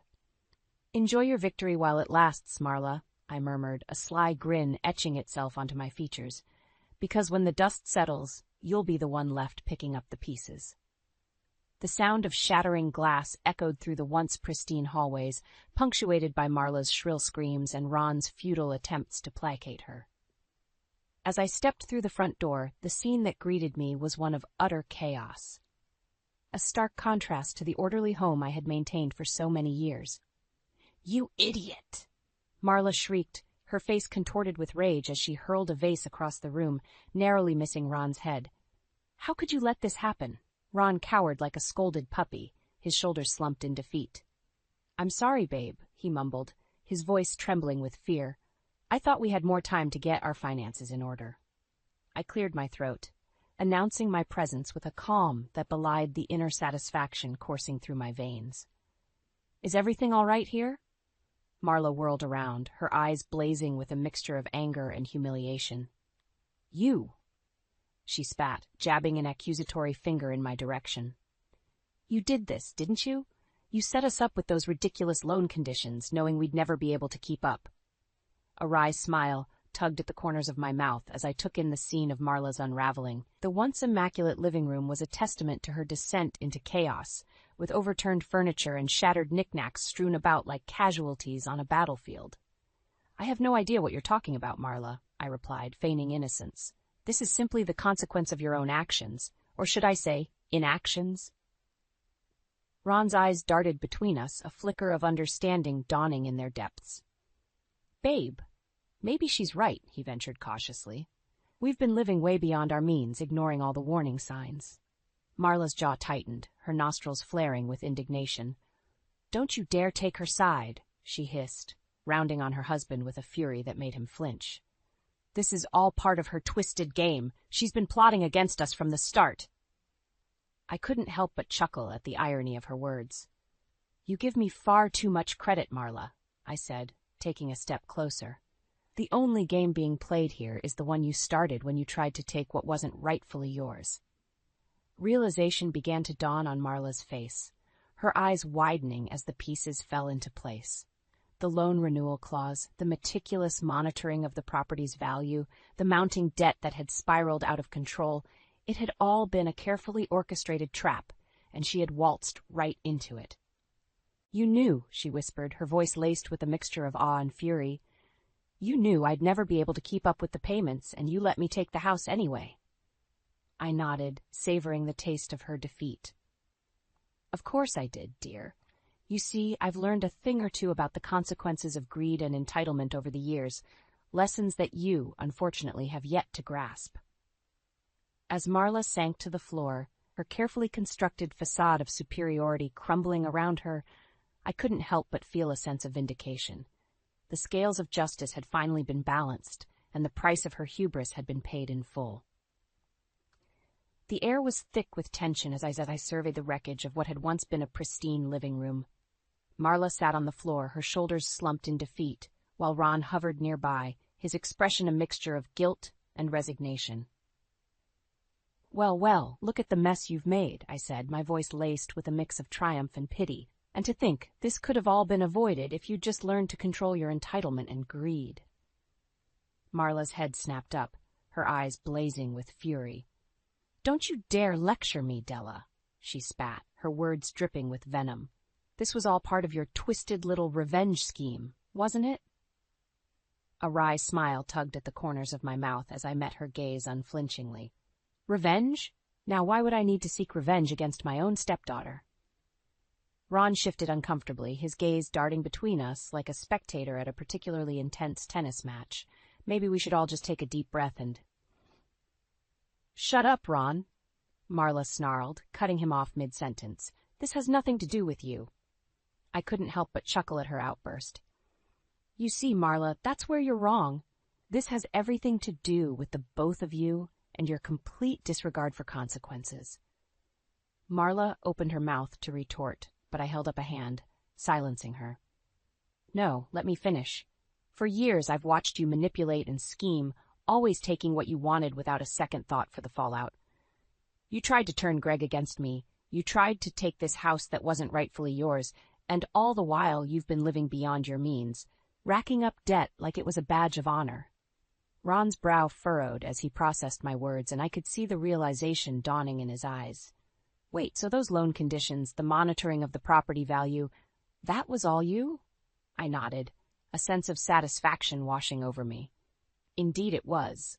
I knew Marla's reckless spending habits would eventually catch up with her, so I simply facilitated the process. Marla's face contorted with rage as she struggled to her feet. Her fists clenched at her sides. "You manipulative bitch," she seethed, her voice trembling with barely contained fury.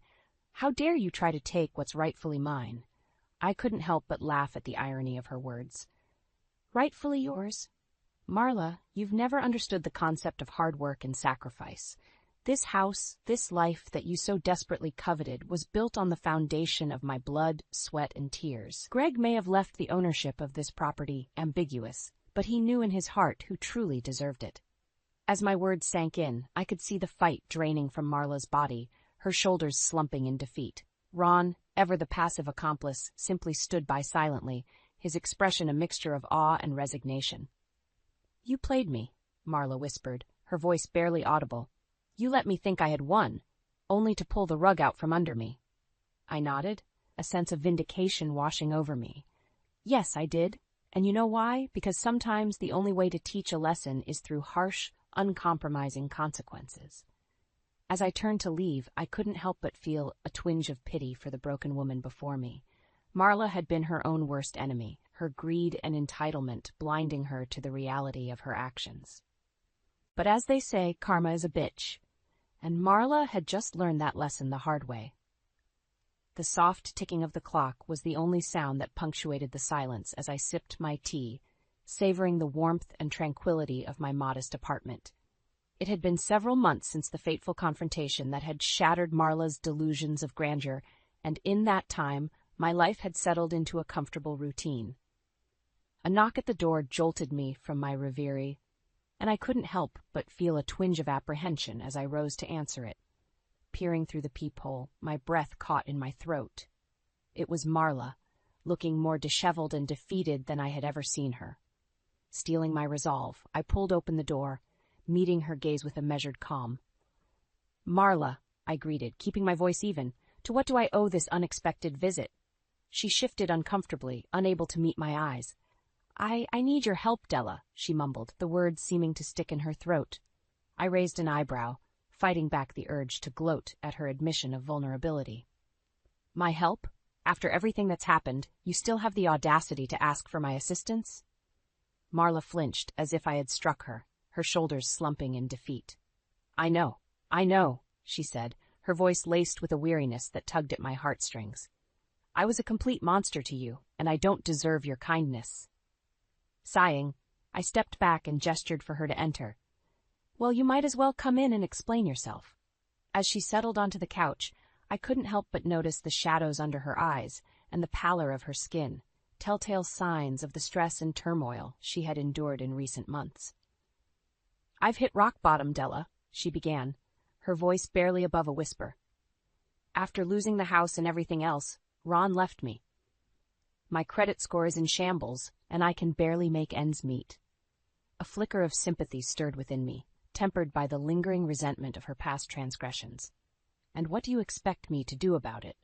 I asked, my tone neutral. Marla's eyes glistened with unshed tears as she met my gaze. "I need guidance, Della. I need you to teach me how to pick up the pieces and start over, the right way, this time." For a long moment I studied her, searching for any hint of deceit or manipulation, but all I saw was a broken woman, humbled by the harsh lessons of consequence and karma. Finally I nodded, a small smile tugging at the corners of my mouth. "All right, Marla, I'll help you, but on my terms. This won't be an easy road, and you'll have to follow my lead without question." Relief washed over her features, and she nodded eagerly. "Anything, Della. Just tell me what to do." As I outlined the steps she would need to take, budgeting, rebuilding her credit, finding steady employment, I couldn't help but feel a sense of pride. Not for the revenge I had exacted, but for the opportunity to guide Marla onto a path of redemption and self-growth. "It won't be easy," I cautioned her. "But if you truly commit to this journey, I promise you'll emerge stronger and wiser than ever before." Marla nodded, her eyes shining with determination. "I'm ready, Della. I've learned my lesson, and I won't squander this second chance." As she left, a weight seemed to lift from my shoulders, replaced by a sense of hope for the future. Revenge might have been the catalyst that set us on this path, but in the end, it was about more than just retribution. It was about teaching the harsh lessons of life and giving someone the opportunity to rise from the ashes of their mistakes, reborn and renewed.